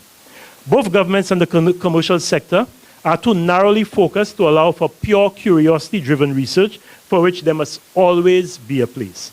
We cannot always see the utility of what we do. At the same time, if academics only talk to themselves, then what value do they have? Bridges are needed between the academy and the community it serves. In addition, there must be incentives for academics to participate in the process of connecting more closely with the community. Academics also need to embrace a common responsibility that goes beyond the differences that they have among themselves. That would involve identifying for the public the common policy threads that emerge from their discourse, even where there may be differences, which for academics are of a more fundamental nature. Various publics wish to benefit from the insights of the social sciences and should not be expected to learn what they need by deconstructing scholastic debates. At the launch of the Vaughan Allen Lewis Institute of Research and Innovation, VALIRI, of the Sir Arthur Lewis Community College in 2016, the keynote speaker said, and I quote, "One of the critical objectives for VALIRI must be to encourage a more evidence-based approach to policy formulation and decision-making. VALIRI must lead by example, by encouraging its researchers to publish their work, preferably in peer-reviewed journals. Unfortunately, the dearth of empirical data on many of the issues you will wish to research will prove a limiting factor in the beginning. But I am hopeful that your presence and your advocacy will cause the pendulum to shift finally in favor of evidence. 7 to 8 years later, that does not happen. And I want to implore the college to take up this mandate. It is desperately needed. On a slightly somber note, you know you have spoken for too long when you start to quote yourself. I delivered that address. If we need further proof of the place of the importance of planning and research and the role of the South Louis Community College in facilitating this, we need to look no further than the case of South Korea. In 1960, Brazil and South Korea had the same per capita income. However, by 2010, the per capita income of South Korea was 4.7 times that of Brazil. Some of that increase, a relatively small percentage, was caused by increases in the labor force and in capital. However, the primary reason for the appreciable separation of the growth curves between the two countries over the course of 50 years was South Korea's better use of knowledge, technical and policy knowledge. The effective use of knowledge, particularly with respect to innovation and the development of new skills, had a significant impact on the growth performance of South Korea. Tertiary institutions must play an important role in facilitating the development of new knowledge and driving innovation. By the way, you might be interested to know that in 1980, Saint Lucia, as you can see from that graph, Saint Lucia and South Korea had roughly the same levels of GDP per capita. You could see what has happened since then. Which is perhaps a good segue to my penultimate topic, which is democracy and governance. A topic that was important to South Louis. And he was very focused on democracy. South Louis's thinking on this subject is refreshing, and it's not steeped in orthodoxy, which is not unusual. South Louis was a staunch believer in the need for unity and integration in the Caribbean. In 1965, he wrote, I quote, "The maintenance," now to read this one slowly, "the maintenance of good government requires a federal structure. In a small island of 50,000 or 100,000 people, dominated by a single political party, it is very difficult to prevent political abuse. Everybody depends on the government for something, however small. So most are reluctant to offend it. The civil servants live in fear, the police avoid unpleasantness, the trade unions are tied to the party, the newspaper depends on government advertisements, and so on. This is true even if the political leaders are absolutely honest. In cases where they are also corrupt and playing with the public funds, the situation becomes intolerable. The only safeguard against this is federation. If the government in Island C misbehaves, it will be criticized by the citizens of Island E. The federal government must be responsible for law and order and for redress of financial or other abuses." End of quote. In his 1960 paper, titled Some Reflections on Economic Development, Safa considered that while nobody has any formula that ensures a country will be governed well, a long-term objective must be, I quote, "to create an independent public opinion which will force politicians to act and treat with relative sense if they wish to be supported." He went on to state that, quote, "the way to do this in the short term is for good men to attain power, whether by charismatic appeal or party organization, and imprint their attitudes upon the public mind," end of quote. So Arthur Lewis felt that democracy as a polity in which access to decision-making was available to all persons, groups, and he felt that democracy as a polity in which access to decision-making was available to all persons, groups, and interests. He believed that it was the inherent right of the human person to participate in decisions affecting his or her life. According to Premdas and Sensi in their chapter titled Sir Arthur Lewis, Symbol of Democracy, Defender of Human Rights, Friend of the Poor, in the book they edited called Sir Arthur Lewis, An Economic and Political Portrait, Sir Arthur, I quote, loathed the idea of domination either by a single person or a majority. He condemned what he called the divine right of the majority. He felt that opinions must not only be freely expressed in open systems, but in a culture of tolerance and give and take. Compromises must be beaten out, representing the general will. Sir Arthur Lewis in Politics in West Africa stated that, I quote, "the case for democracy is not that it prevents tension, but that open discussion creates a healthier society than is achieved by suppression. The diffusion of responsibility diffuses conflict." So Arthur found that the reduction of politics to a zero-sum game where what one person loses, the other one wins, was, to use his words, repugnantly immoral. He wrote, I quote, "It is necessary to get away from the idea that somebody is to prevail over somebody else, from politics as a zero-sum game." And I continue to quote directly from Arthur. "Words like winning and losing have to be banished from the political vocabulary of a political society, of a plural society." I offer these sentiments by Sir Arthur without much additional comment, save to reflect on how refreshing they are in this highly politically charged and divided country of ours, and how much we can learn from them as we seek to navigate our future. We have reached the stage where the day after elections, the role of the opposition becomes to disagree with everything the government proposes and make life as difficult as possible for the government to implement its agenda, while the role of the government is to remind the opposition at every opportunity that it lost the election, and in so doing, it has lost the right to advise or instruct the government on how it should run the country. For a country of limited human resources and no mineral resources, dividing the human capital into intractable and disagreeable red and yellow camps does not sound like a strategy that conduces to sustainable growth and development. I have now reached the part of the lecture that I indicated at the beginning you would welcome. I want to speak briefly on the recognition that we give to our two Nobel laureates and to the several other giants at the community and national levels on whose shoulders we stand. Preparing for this lecture was fascinating and enjoyable.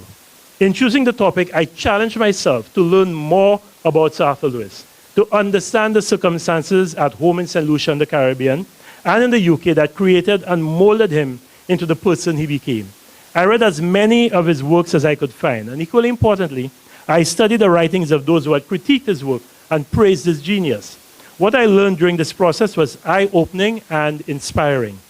However, it made me sigh, and Cletus will know what I'm talking about because we exchange sighs very often these days. And I've been doing that too often these days. At the paucity of information that is in the public domain on Sir Arthur Lewis, a man who has written so much and who has changed or influenced the trajectory of economic thought and national development, in fact, in many countries across the world.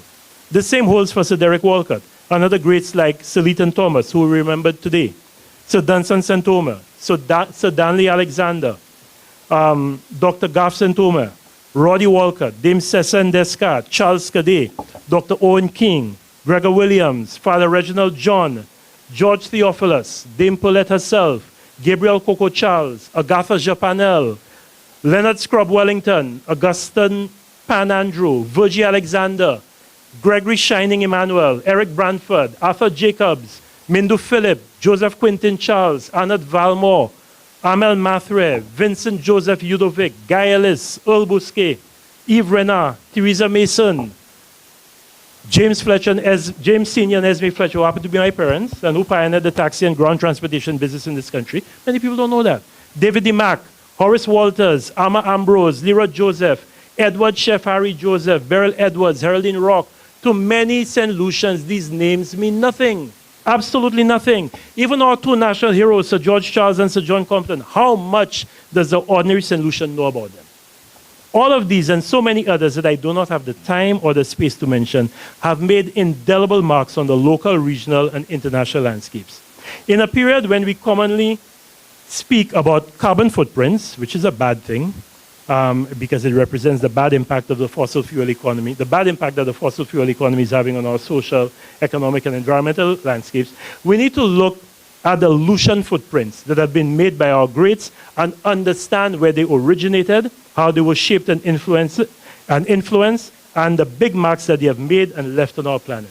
I know we have the annual Order of St. Lucia Awards, but with the greatest respect to both our current and our former Governor General, this is an activity that resides and is confined to Government House. Unfortunately, it does not have much resonance on either side of Mount Fortune. We need a means of recognizing and celebrating our legends in a manner that allows our citizens, young and old, to appreciate them, learn about them, and want to emulate them. We do not have to wait for the long-anticipated museum to make this happen. We can and should start by naming our public streets public buildings, bridges, schools, and health centers after them. Let us start a program to rename our public infrastructure after the people who have contributed at the community and national levels to our development. Why should we be referring to the fish landing facility in Denry as the Daito? Daito was a Japanese construction engineering firm that worked on the construction of the facility. Surely there's a prominent fisher from Denry or someone associated with marine conservation in Denry after whom that facility can be named. This is just one small example.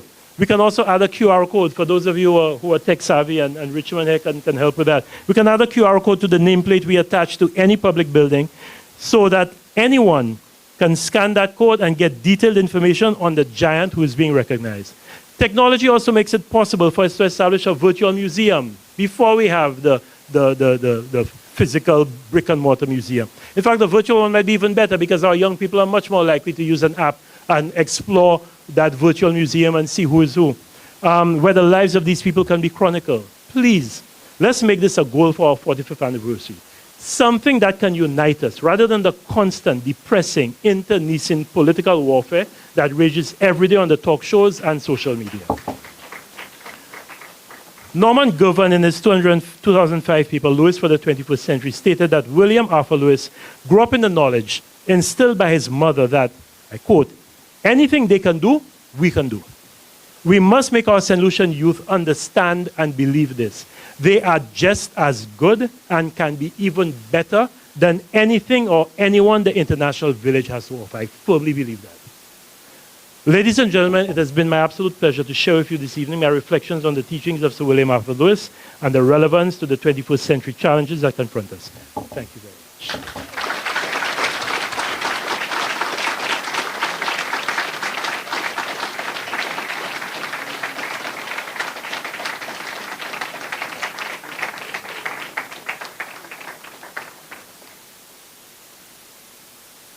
Thank you very much, Dr. Fletcher, for, I can't describe the detail and the thought-provoking messages that you have delivered here tonight.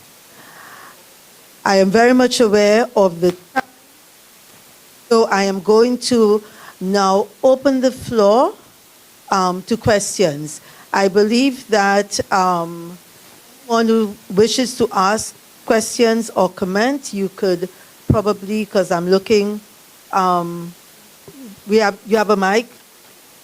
All we need, thank you very much, yes. So are there any questions? Yes, we have in the back. Dr. Fletcher, let me commend you for such a titanic presentation. Of course, I didn't expect any less.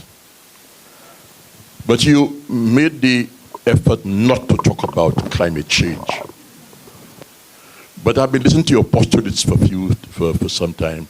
And one of those that I remember is the fact that you said, with the advent of sea level rise, VA4 and the port out there will be underwater.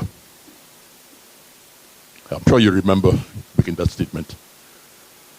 How we could prevent this from happening, I don't know. But based on what's happening out there, with all the COPs that we're having, it doesn't seem that there'll be any change in that trend of sea level rise, etc. The question is, how could we continue talking about development with that kind of negative area over our heads? Thank you. Thank you, Hilary. It's a very important question. We refer to climate change, sorry folks, as the existential threat to small island developing states like Saint Lucia. And you're right, some of the data we have suggests that with a 4-degree, anything approaching a 3 or 4 degrees Celsius rise in temperature, that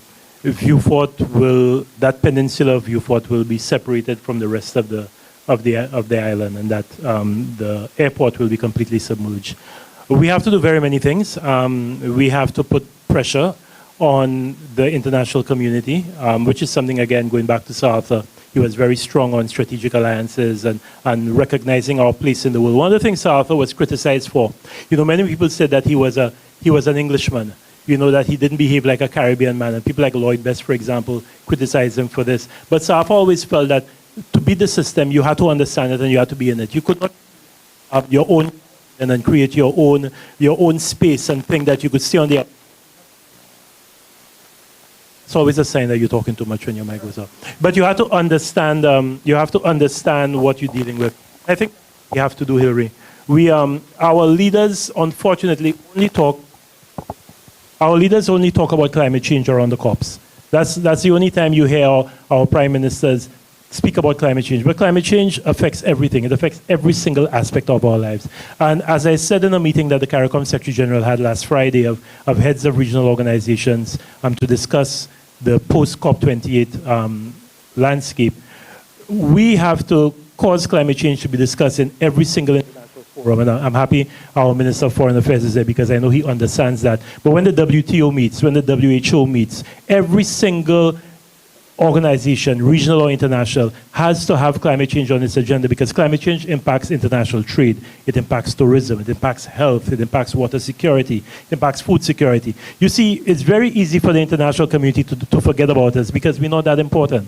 The same ones who promised that they would give us $100 billion in climate finance every year and have not given us anywhere near that, last year subsidized the fossil fuel sector to the tune of $7 trillion US, but they can't find $100 billion to give us. So that shows you the unfairness. And again, this is something that Sir Lewis fought against for his entire life.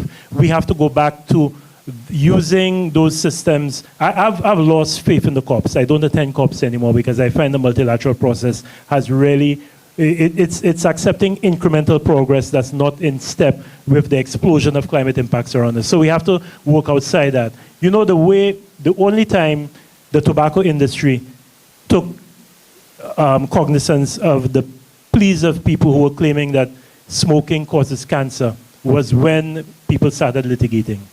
They fought back against it all the time. We have to start litigating. We have to use every single means at our disposal and say to them, if you're causing our country to disappear, then there is a price that you must pay for that. I mean, not that you can ever compensate me for my country disappearing, but you have to pay for that, not that inconvenience, but that calamity you're visiting upon me. So, you know, without going into a long treatise on climate change, I think that's how we deal with it. Thank you very much. Yep, nope. Any other questions, comments? Yes, please go ahead. Good evening, everybody. One thing I want to comment about, based off of what our education system and schools teach us, and what the government hopes to give us for our future. I'd like to comment on how I think it's not necessarily that us young people aren't curious, it's that we're not curious about the right things. For example, I can be curious about a certain form of school, like a university that I really want to go to, and then I want to work hard towards it. Whereas another student or somebody else can be curious about how they can get this girl to like them, how they can get this. It's just the different priorities by which us young people can take.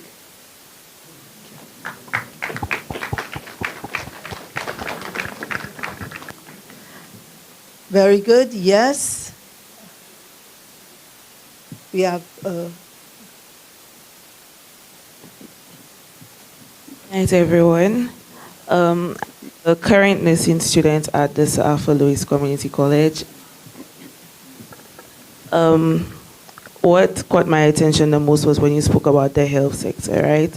But you skipped through that quite fast for my liking. But I believe that's where our country can benefit from a lot. We have a lot of brain drain coming from our health sector, and I think it's something that's not talked about enough, right? And there's also nothing really for the nursing students here. It is a lot of work. It is 4 years, and the tuition may be cheaper than the rest of the world, but it is still expensive for us. And when you think about when we go to the clinical areas, etc., we spend money from our own pockets trying to, give ourselves better working conditions, because currently I'm at the Saint Lucia's home, and we have to try and put money together to get something as simple as towels to care for our elderly people, whereas these things can be donated from our government, because these homes, that's our elderly people, they give to us once, and we should be able to give back to them, right? Our nurses, as soon as we finish school, the first thing we think about is, when can I leave? We don't want to stay here because the conditions are not great.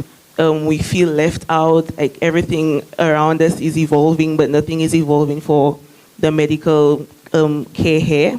I think people don't want to go to hospital, because I'm sure almost everybody here has sat at the hospital in emergency for over 2 hours for something as simple as a cut, a bruise, something.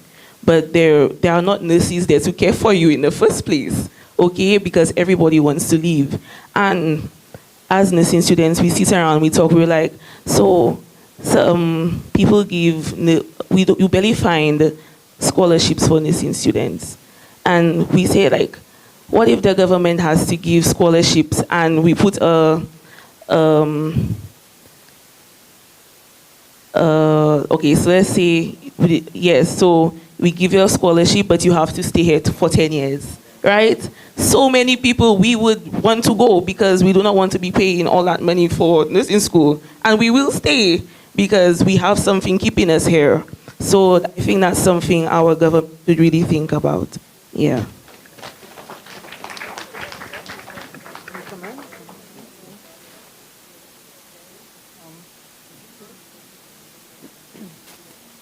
Good evening, everyone. Thank you so much for the lecture tonight.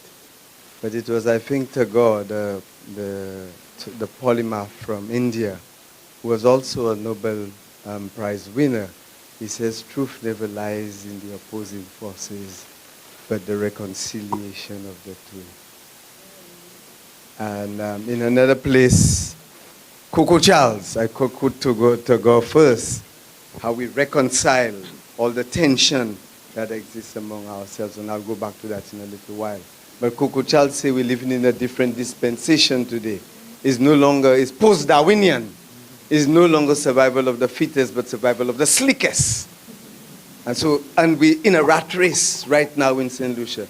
So some of the problems that you articulate is because in my lifetime, and I'm becoming an old man now,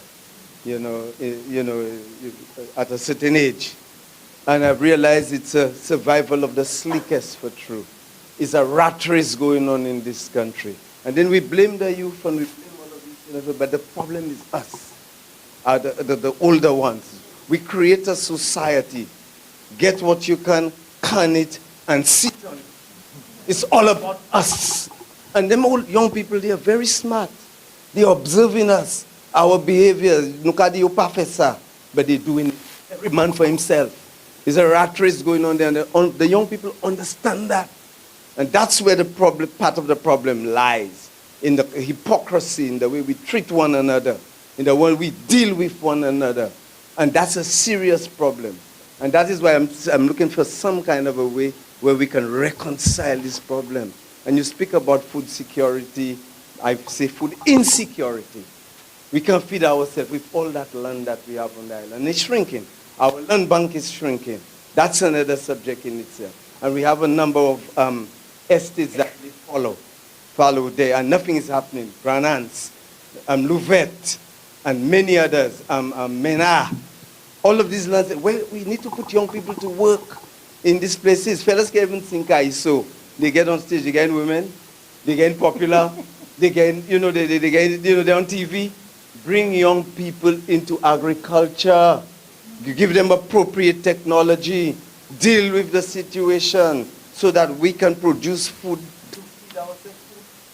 Food price is too heavy in this country, it's too much. And you can't even get what you want. They're not even healthy. A lot of imported stuff on our shelves. There's so many things, little things that we need to do, but we need to reflect and we need to come together as a people to solve our problems. One of the problems we have, say doggy dog.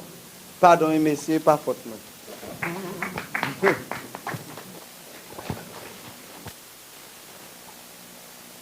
Okay, thank you. Thank you very much. Any other comments or questions? Oh, yes? Okay.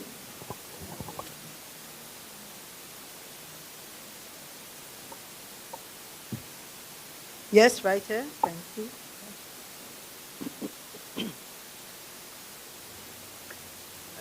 Good evening. I must commend you for a very edifying lecture. I was interested in speaking to the education of our young. And you sort of spoke to the manner in which we have developed our education system. I have a 13-year-old who is bored at school. He's an A student at college, St. Mary's College, but he finds school boring. It's not challenging enough because he believes our focus on education is about cramming and regurgitating. How do you propose we could transform the education system to make it more interesting and more challenging for our youth?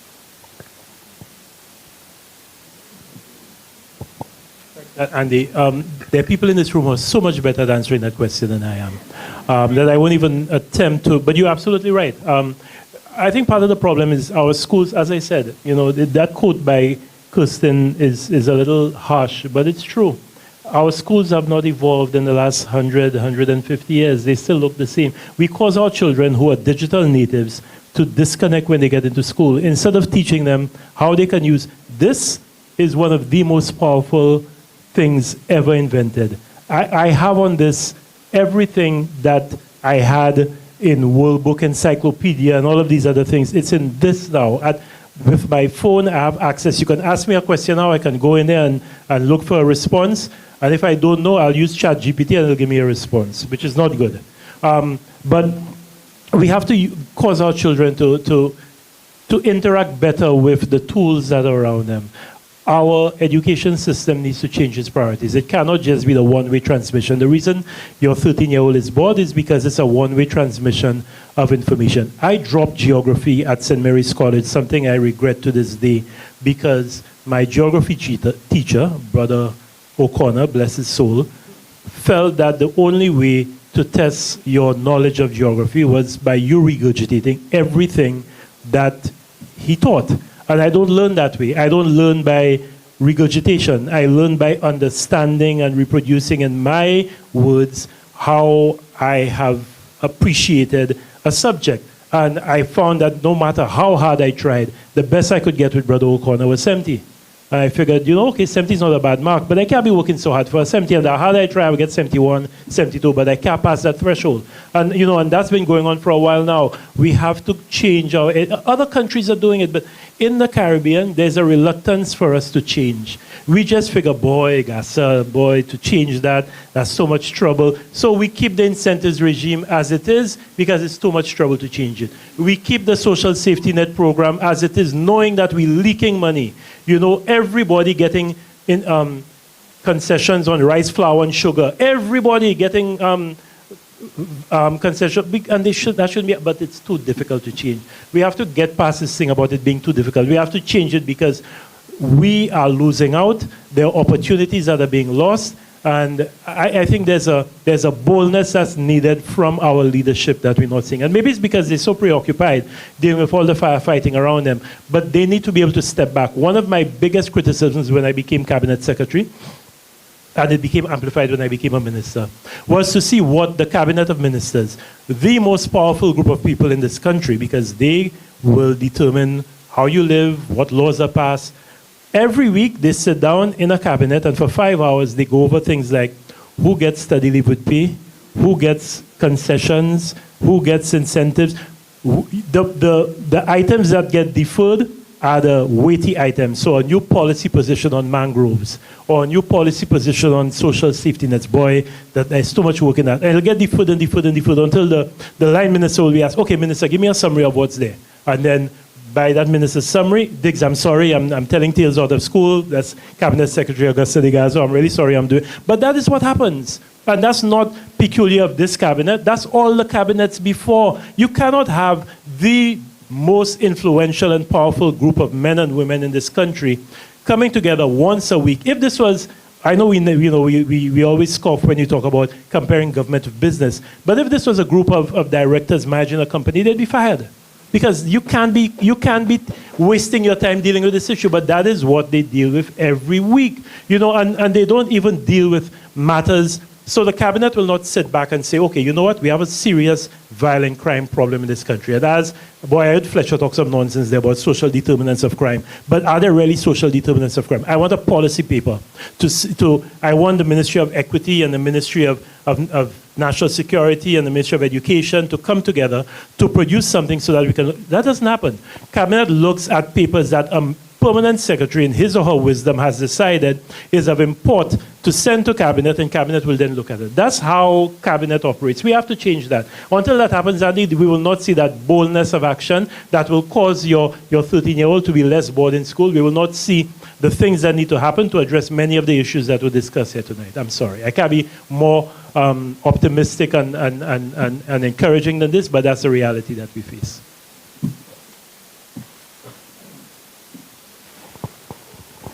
Hello, good evening. So I want to ask a question about universal health care. I think you kind of talked about it a bit. And my question is, realistically, what are the actionable steps that we can take to realize universal health care in the Caribbean? I mean, we have models in the United Kingdom, the national health system, and in Canada, for instance, and in some parts of the US. But is this achievable, and how long should we be waiting or expecting something to happen, especially in Saint Lucia or the Caribbean, in the OECS? It's a buzzword, universal health care, but what can we do on a national level to kind of realize that change? Yeah. 20 years ago, I was permanent secretary in the Ministry of Agriculture, and a gentleman who's in this room tonight, Dr. Stephen King, made a presentation in that conference room of the Ministry of Agriculture on what universal health care would look like. That's 20 years ago, I think it is, Stephen? Around that, 20 years ago. Really, there are two things you have to learn, and Stephen is the person who should be answering this question, but if I can speak about South Louis, I can speak about anything. There are two things that you have to look at. First of all, how do you finance universal health care? And I think that is something that has been studied quite extensively. There are many options. You could have an addition on your VAT, like a 2.5% or whatever that you earmark that goes towards it. There are other things that you could put in. You could put a tax on sin food, so on things. Pardon? Thank you, Marcellus. That's another thing you could do. But yeah, there is revenue that you can collect, and you have a blend of public finance and private finance. But the other important thing you have to decide is what is the basket of services that universal healthcare will provide, because universal healthcare can't provide everything. It can be that you fall ill and you have a serious problem and universal healthcare will cover it. You determine what is the basket of services that universal healthcare will provide, and what is the cost of those services, and how do you finance those services. Extensive work has been done by Dr. King and many others on this subject. The same way I said for energy and us moving towards renewable energy, the problem is political will and decisiveness. I think it's the same thing with universal healthcare. It's not for lack of a roadmap. It's not for lack of information on how it should be financed and what it should look like. It's for somebody to say, you know what, we're doing this. And again, that is part of how, for me, cabinet should operate. The Prime Minister should say to every single one of his ministers, what are your targets for this year? What are your key performance indicators? What are the things that, okay, so the Minister of Health, I want you to do two things for me. I want you to deliver universal healthcare and deliver St. Jude's Hospital.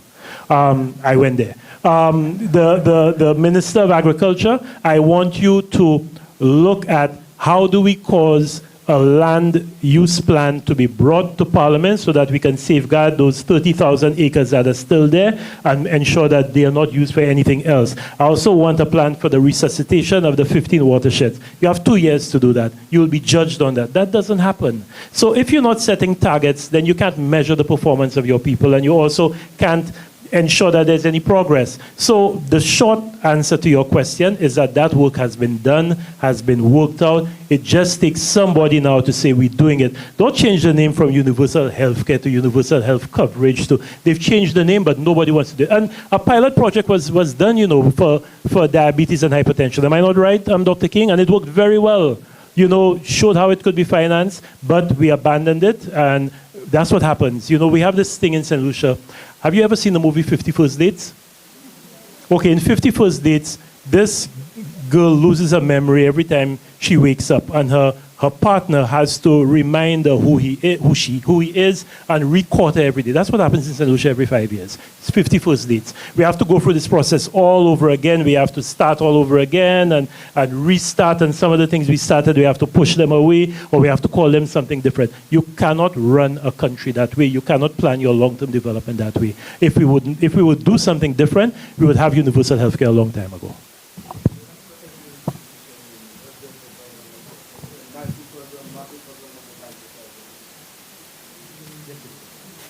Everyone, Dr. Fletcher, thank you so much. It's always a pleasure listening.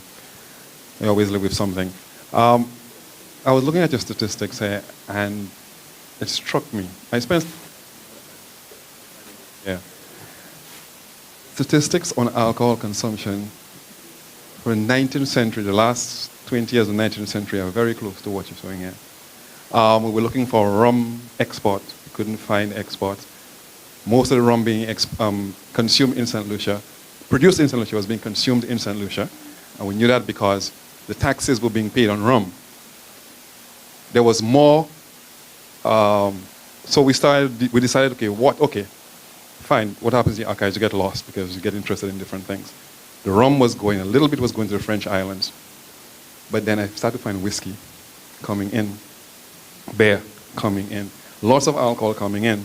And if you would do the statistics and you added alcohol consumption, imports versus taxes being paid, it would look something just like that.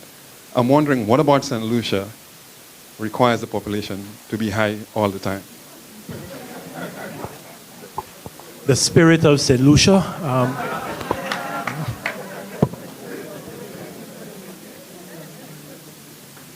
Good evening. Winston, I really wish I could give you a serious answer to that question. I can't, but it is very troubling, and it is something that our sociologists and our government needs to pay attention to. Let's not pretend like we do not have an alcohol problem in this country. We do.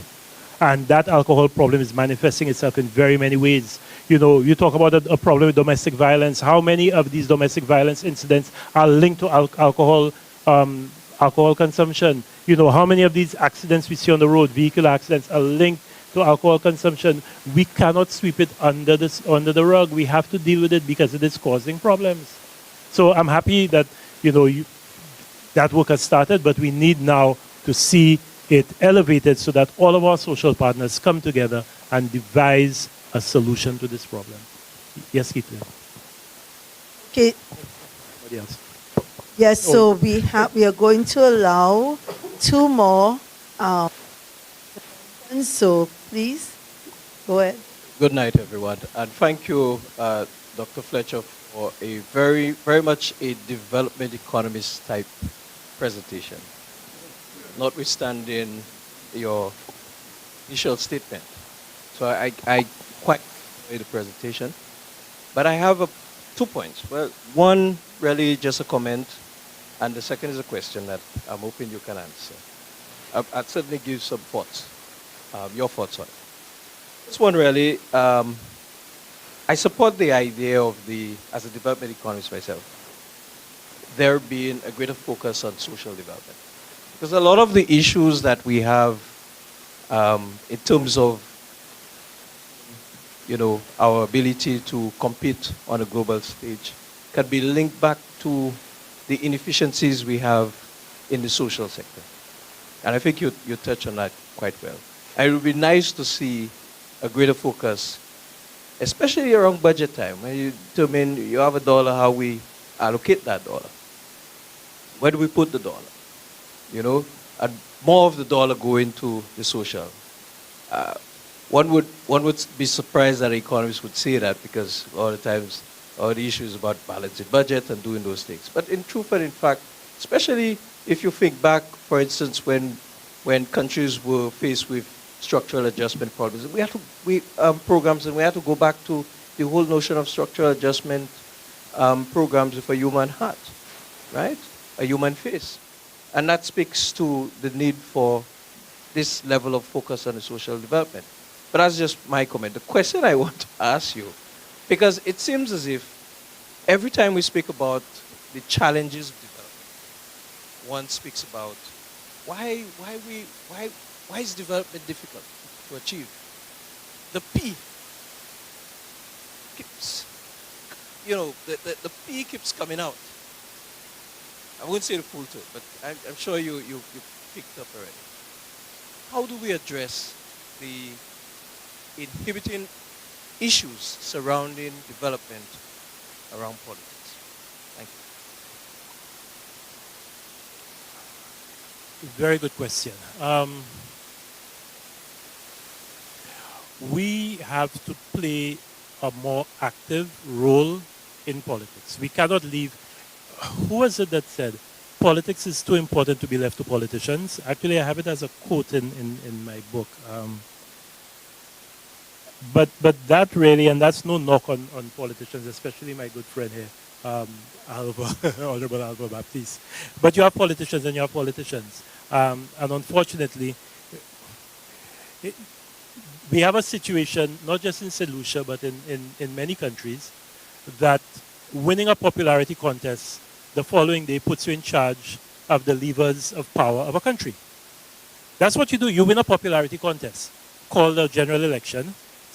One more person likes you than the other person. And the next day, you are and you are controlling the development. Now, that's say that everybody who this is not capable. Not everybody is. Unfortunately,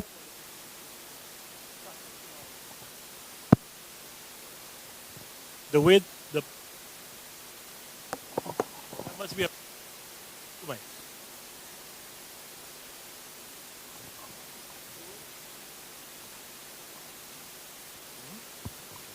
the way the politics is practiced in our region, that happened. I would very much like to see a separation of the legislature from the executive. But I believe in paying the people who have been elected as much money as the people who are in the cabinet. Because the electorate has come together and decided that they want, and I'm really sorry I'm going to do him this because I know that's the last thing, but they've decided they want Cletus Springer to be their representative. Okay, the member of parliament for particular, and he's scratching the last minute here. But they decided that they want Cletus Springer to be their representative. Cletus Springer has been given a very awesome responsibility by the people of that country. But you know, Cletus Springer exercises that responsibility once a week. During the week, he sets out a day for his constituents where he goes in his constituency and he sees a whole range of people, maybe 15 or 20 in one day. And then poor fella, maybe on the weekend, and Alva can tell you that, his weekend is devoted to, if he doesn't have to travel, if he doesn't have other work, to seeing those constituents. But the bulk of his time, or her time, is spent dealing with cabinet matters, dealing with his or her portfolio as a minister. That should not be.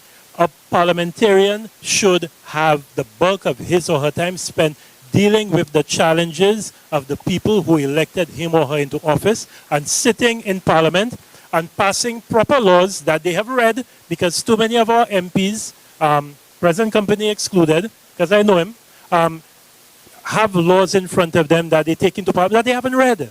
And that's why you see the kind of problems that you see. You know, we need parliamentary the role of the parliament is to keep the executive in check. But how can the parliament keep the executive in check when the parliament is the executive? Why do you think we have a public accounts committee that doesn't work? Because the public accounts committee very often is chaired by the leader of the opposition. But because our accounts are so much in arrears that the public accounts that the leader of the opposition is reviewing are the accounts of his government. So of course he doesn't want to subject them to any scrutiny. You need a situation where you separate the legislature from the executive. And the MPs are paid the same salary that you pay the cabinet ministers. The MPs deal with the matters of the constituency and the passing of laws and the approval of budgets and providing scrutiny to the executive, and you select the best people to be your ministers of A, B, C, and D, and you will hold them to account. And if they're not doing their work, the prime minister can fire them, because he doesn't have to worry that, boy, if I fire him or her, there'll be an uprising in that constituency. No, he can fire, and the MPs can now hold the feet of that cabinet minister to the fire and say, but you're making us look bad, bro. What's going on here? I'm getting endless talk in my constituency about the poor performance of the Minister of Infrastructure and all the holes and the roads that are collapsing. So, and I didn't say that to cast aspersions on anyone, I'm sorry. I just chose that is the easiest scenario and the easiest tree for me to climb. But that's how you deal with that situation.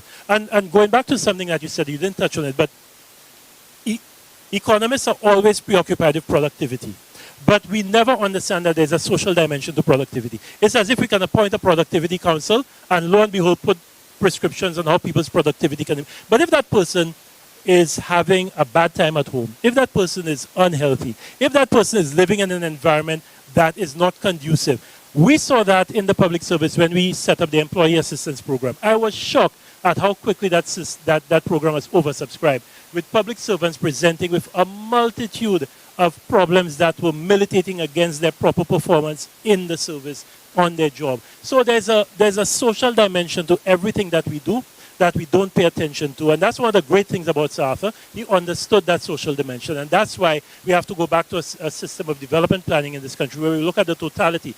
You hear about the Ministry of Economic Planning. No, I want a Ministry of Planning. The same way Jamaica has a planning institute that looks at economic, social, and environmental planning. That's what we should be doing here, because we can't be talking about sustainable development, which is the environmental, the economic, and the social, but we're only focusing on economic development. That doesn't make sense.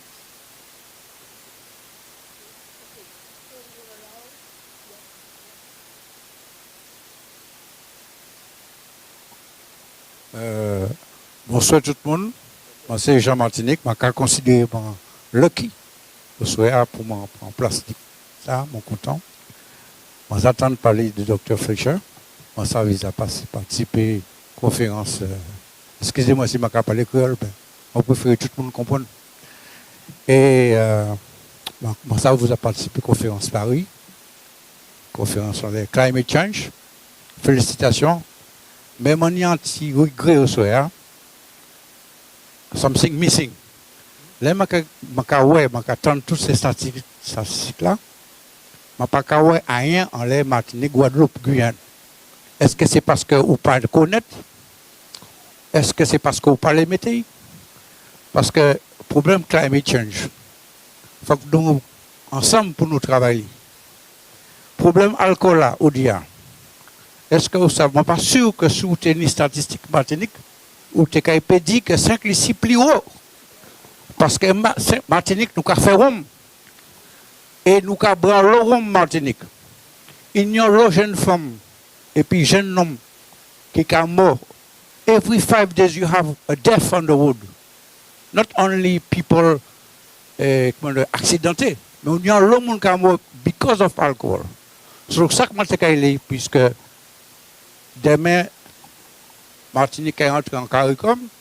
Je suis content pour ça, nous pouvons applaudir ça. Mais si là, quand il y a une statistique là, je ne suis pas sûr qu'on peut dire sûr que c'est ici plus haut en alcool. OK? Donc, en tout cas, je suis très content de la conférence là. C'est ça, moi, je l'ai dit.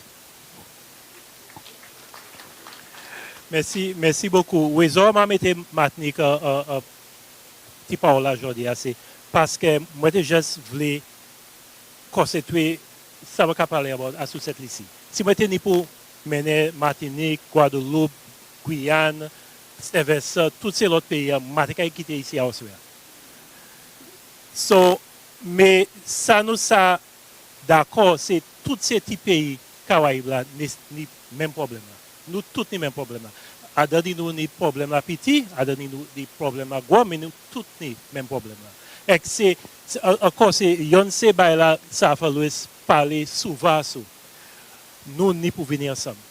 Un petit pays comme cette ici, pas ça jamais conduit et naviguer, c'est le même nous des rois, ti ka fait pas quoi. Nous tous à le même bâtiment. Et nous tous ni pour conduire bâtiment ça ensemble. Et là nous fait ça, nous kay trapper qui nous kay mener qu'on nous plus vite qu'on nous voulait aller.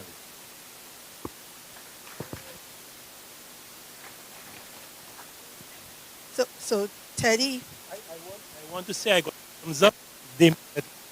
Very important. could you keep it to 30 seconds? Okay.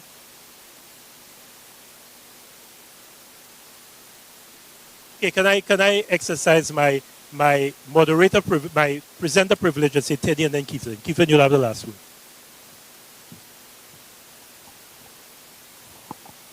Good evening, everyone. I want to congratulate Jimmy, of course. Unfailing excellence. We expected no less from you, Jimmy. Congrats on a good lecture. But I want to say that I just found Jimmy in explaining and going through his presentation, of course, government and authorities, agencies and institutions. But I thought we were all guilty tonight of government-centric and government and cabinet. Where doing unity? What's Peter Springer doing? What's Omar Frederick doing? What's Sylvester Closel doing? Where are the community leaders? At every institution, you have the bottom of the barrel. We all at Bonte and Capacity looking down on the theater of commerce, of our Jabal and our children in Canada and Miami. Where are we? But where are we? About cabinet and government, but where are we? Institutions? We could go on forever. I think that's a serious omission. Every time I listen, cabinet and government and institutions, but where are we? We all in our little cocoons, in our little vacuum, and expecting it to unravel. Secondly, folks, Peter Springer is a man I admire and respect a lot. Do not underestimate, I see youngsters in there, some really thought. Andy's son, he spoke of his son. The failing sound system tonight, the impullet, which is excellence, that is not insignificant. You're talking excellence, Arthur and the world. Folks, Arthur, get it right. Excellence starts there. Unforgivable that a sound system will be so paltry tonight. Get it right. The little boy sitting next to Leota, that's the signal, that's the excellence we ask them to aspire to. Start there, folks. You celebrating Arthur, get the sound system right. These simple things are not insignificant. They're not. Don't think they are, okay? And let us get involved. Let us get involved. Not government, not Alva and Stephenson King and Shastney and Guy Joseph. It's us. Where are we in the leaders? How many clubs are ASI involved in? Who is in the clubs also? Everywhere is the bottom of the barrel. We all retreating. Not so, Cletus? Thanks. Cletus gives you a thumbs up. But you're right. On that. Government and Alva and Shastney. But where are we? Where are we? Where are we? Frank Myers, weren't you in table tennis at one time? Ken from Keithlin. And I think there's not too many of we young people around, because most of us here, I think, would be over 40. And we need to have in the schools, Dr. Fletcher. We would like to invite you to go to your alma mater, all of the other schools, secondary schools, and invigorate these young people and let them know about these issues. Because most of us here are too tired at the end of the day to go out and revolutionize the system. So we have to revolutionize the minds of the young people for the change that we want to see. Keith Carew. Good evening, Dr. Fletcher. Thank you so much. Presentation, as usual, was fantastic. But I think one of the areas that, I wanted to bring up was social entrepreneurship.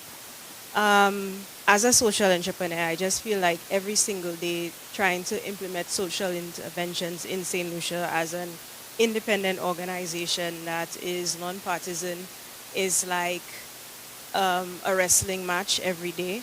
And similar to the nursing students, I started Helen's Daughters maybe in 2017, and I feel like I'm at the point where I'm looking at other regions like West Africa where there's more opportunities, there's more possibility for impact and so forth. And while you mentioned this really fantastic roadmap, but I think one of the biggest issues is that we require a mindset shift in St. Lucia and probably the wider Caribbean when it comes to social interventions. And it's a mindset shift not only at the individual level, but societal and governmental. So how can you encourage us, a social entrepreneur, to stay? Because I think we are the ones that are bringing new forms of impact investment, new innovations to the region. Yet, for example, with Helen's Daughters, 100% of our funding comes from outside of the region. So how truly can we foster that development, that innovation, that social entrepreneurship? Thank you.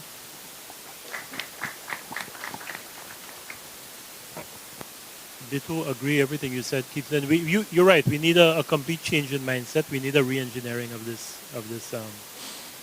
country. If we continue at the rate at which we're going, it's not just food and water insecurity that we'll have some serious insecurity. We already see a lot of the social fabric of being torn apart, and we can't keep that social fabric in place by policemen and CCTV cameras. That will not stop it from fraying. We need some serious social interventions in this country, and it has to start with our young people. But it has to be sustained. It cannot be you just do it for 2 days or 3 days and then you move on. We have to commit to this, and it has to be something that continues, whether it's this administration or another administration of another color or another person in charge. That's why I said, this question of long-term planning has to be what we focus on. If we do not know where we want to go, we'll get anywhere. And that's the problem that we're experiencing in this country right now.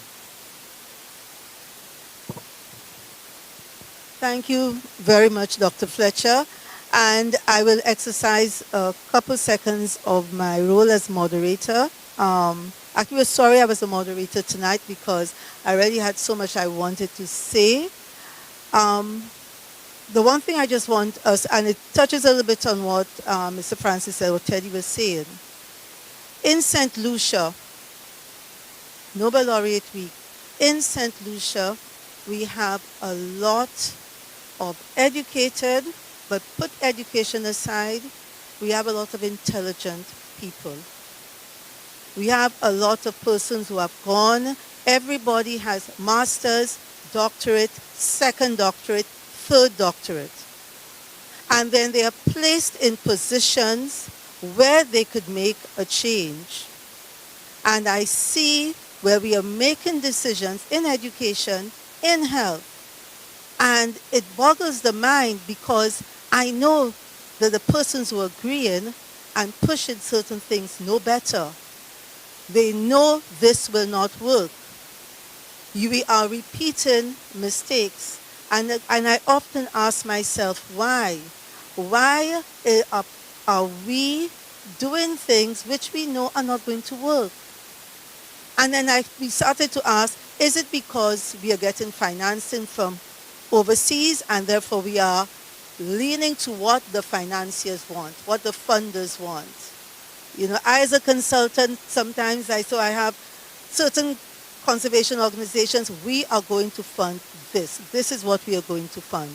So even if I know it's not going to work in my country, I'm still going to do it because we are getting financing. And so I just want to leave it because, as Teddy said, we can make a change.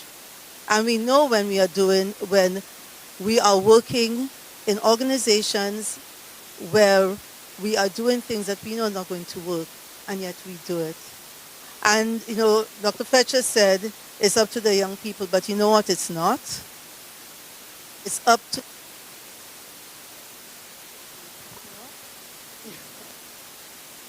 which would be those of us in management positions, those of us who are directors, those of us who are proving scholarships, those of us who are teaching, and we are teaching using a model that we know doesn't work, but we are still doing it. So, having said my 2 cents, I want to thank all here, but I also, with great pleasure, want to invite the principal,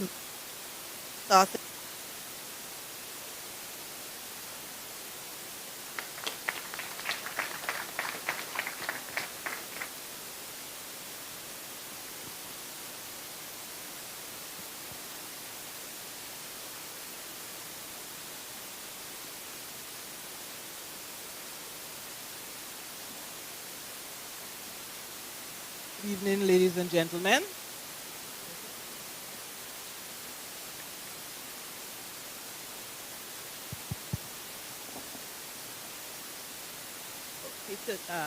Please permit. Okay, please permit me to adopt the protocol already established in the interest of time. And for my closing remarks, I'll have to encapsulate given the time that we have left.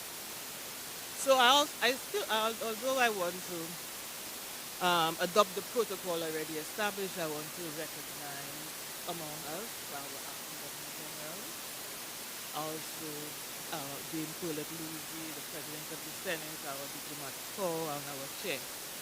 No volume.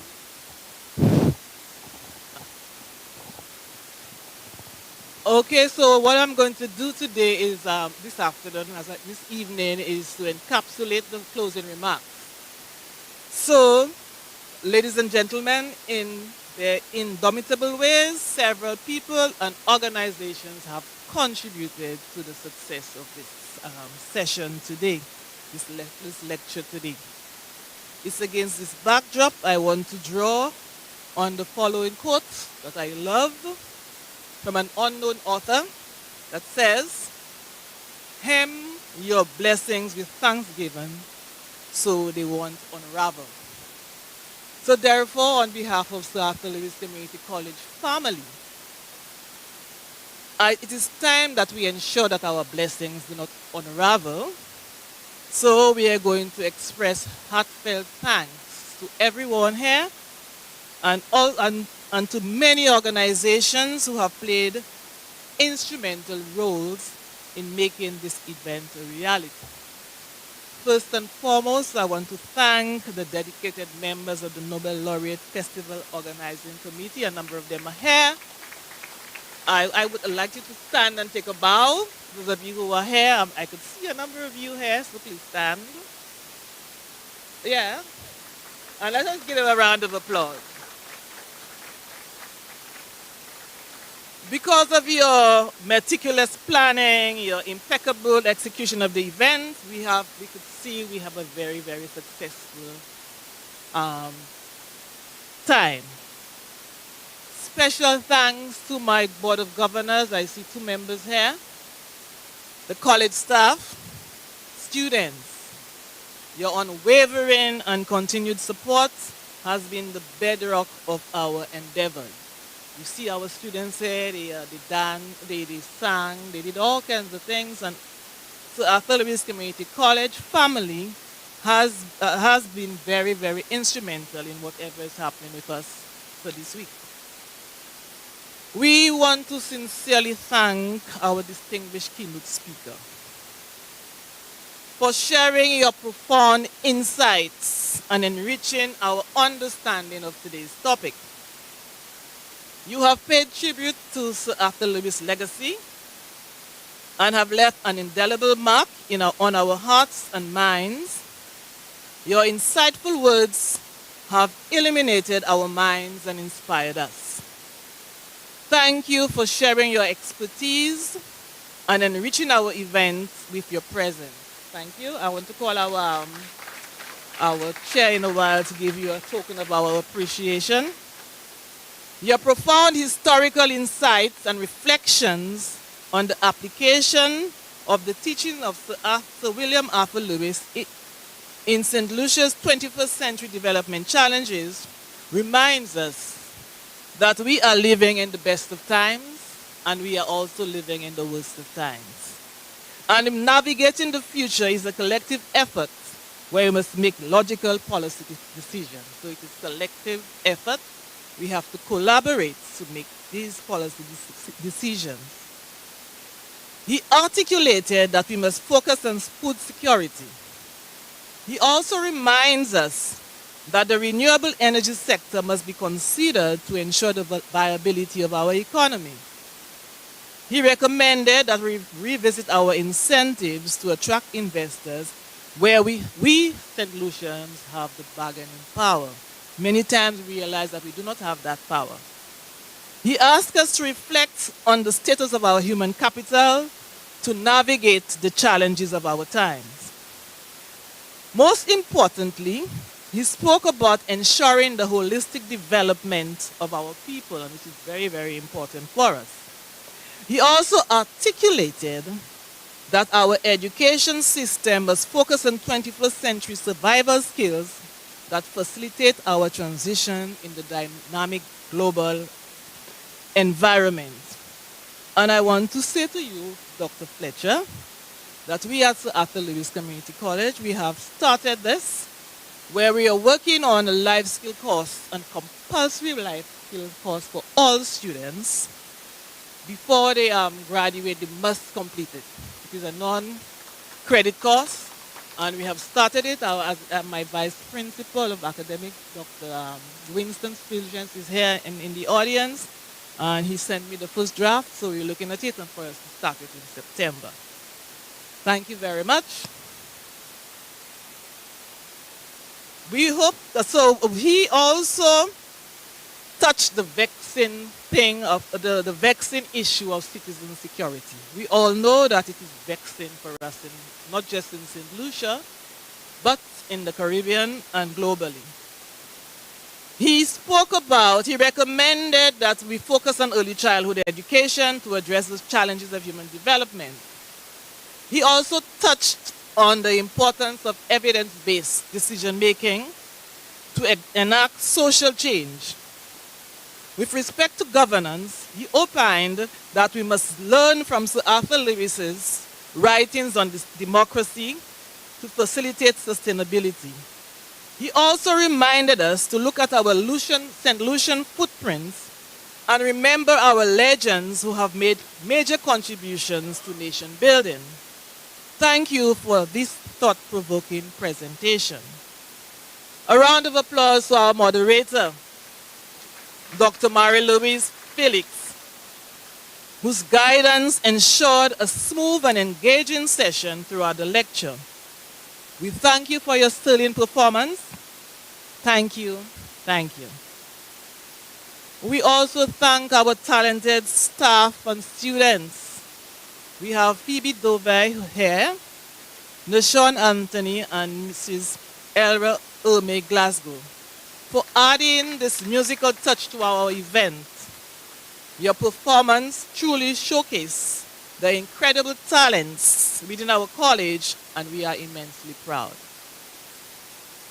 A deep and heartfelt gratitude to our sponsor, the Bank of St. Lucia, for the generous support in making this lecture possible. We also thank NTN for the technical support and coverage. Last, and by no means least, a sincere thank you to all of you who are here. You came out to support the event, and some of you braved the weather, the traffic.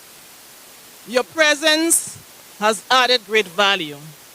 We appreciate your commitment to the ideals of and legacy of Sir Arthur Lewis Community, Sir Arthur Lewis. Ladies and gentlemen, as we conclude this memorable lecture, let us carry forward the knowledge and inspiration gained today. May the spirit of Sir Arthur Lewis continue to guide us in our pursuit of knowledge and excellence. Once again, ladies and gentlemen, we express our heartfelt gratitude to everyone, and may God bless you all. Okay?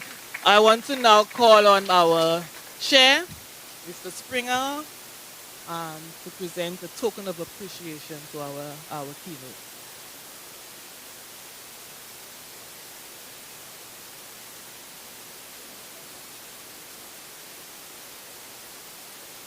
Okay, so Dr. Fletcher.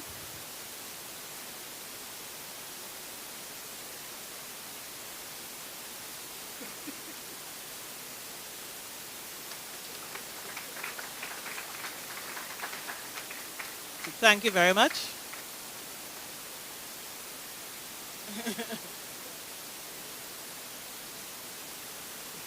A proper photo.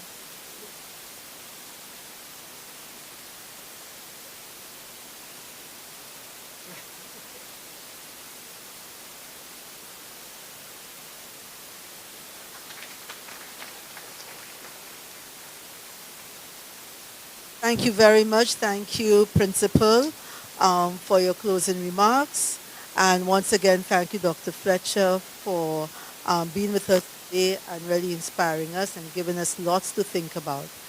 So there's nothing more for me to say. I believe that we can declare our lecture over, and there are refreshments, I believe. Ladies and gentlemen, before you leave, please stand for the exit of the Acting Governor General of Saint Lucia.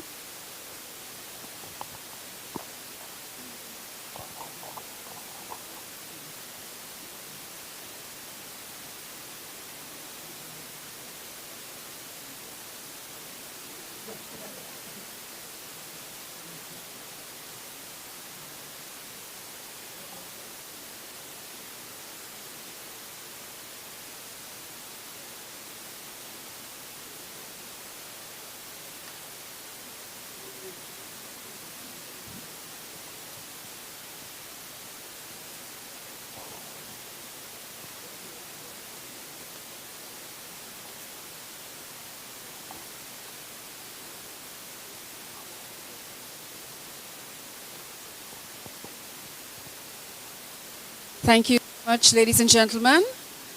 Safe travels, but before you leave, please enjoy some light refreshments just as you step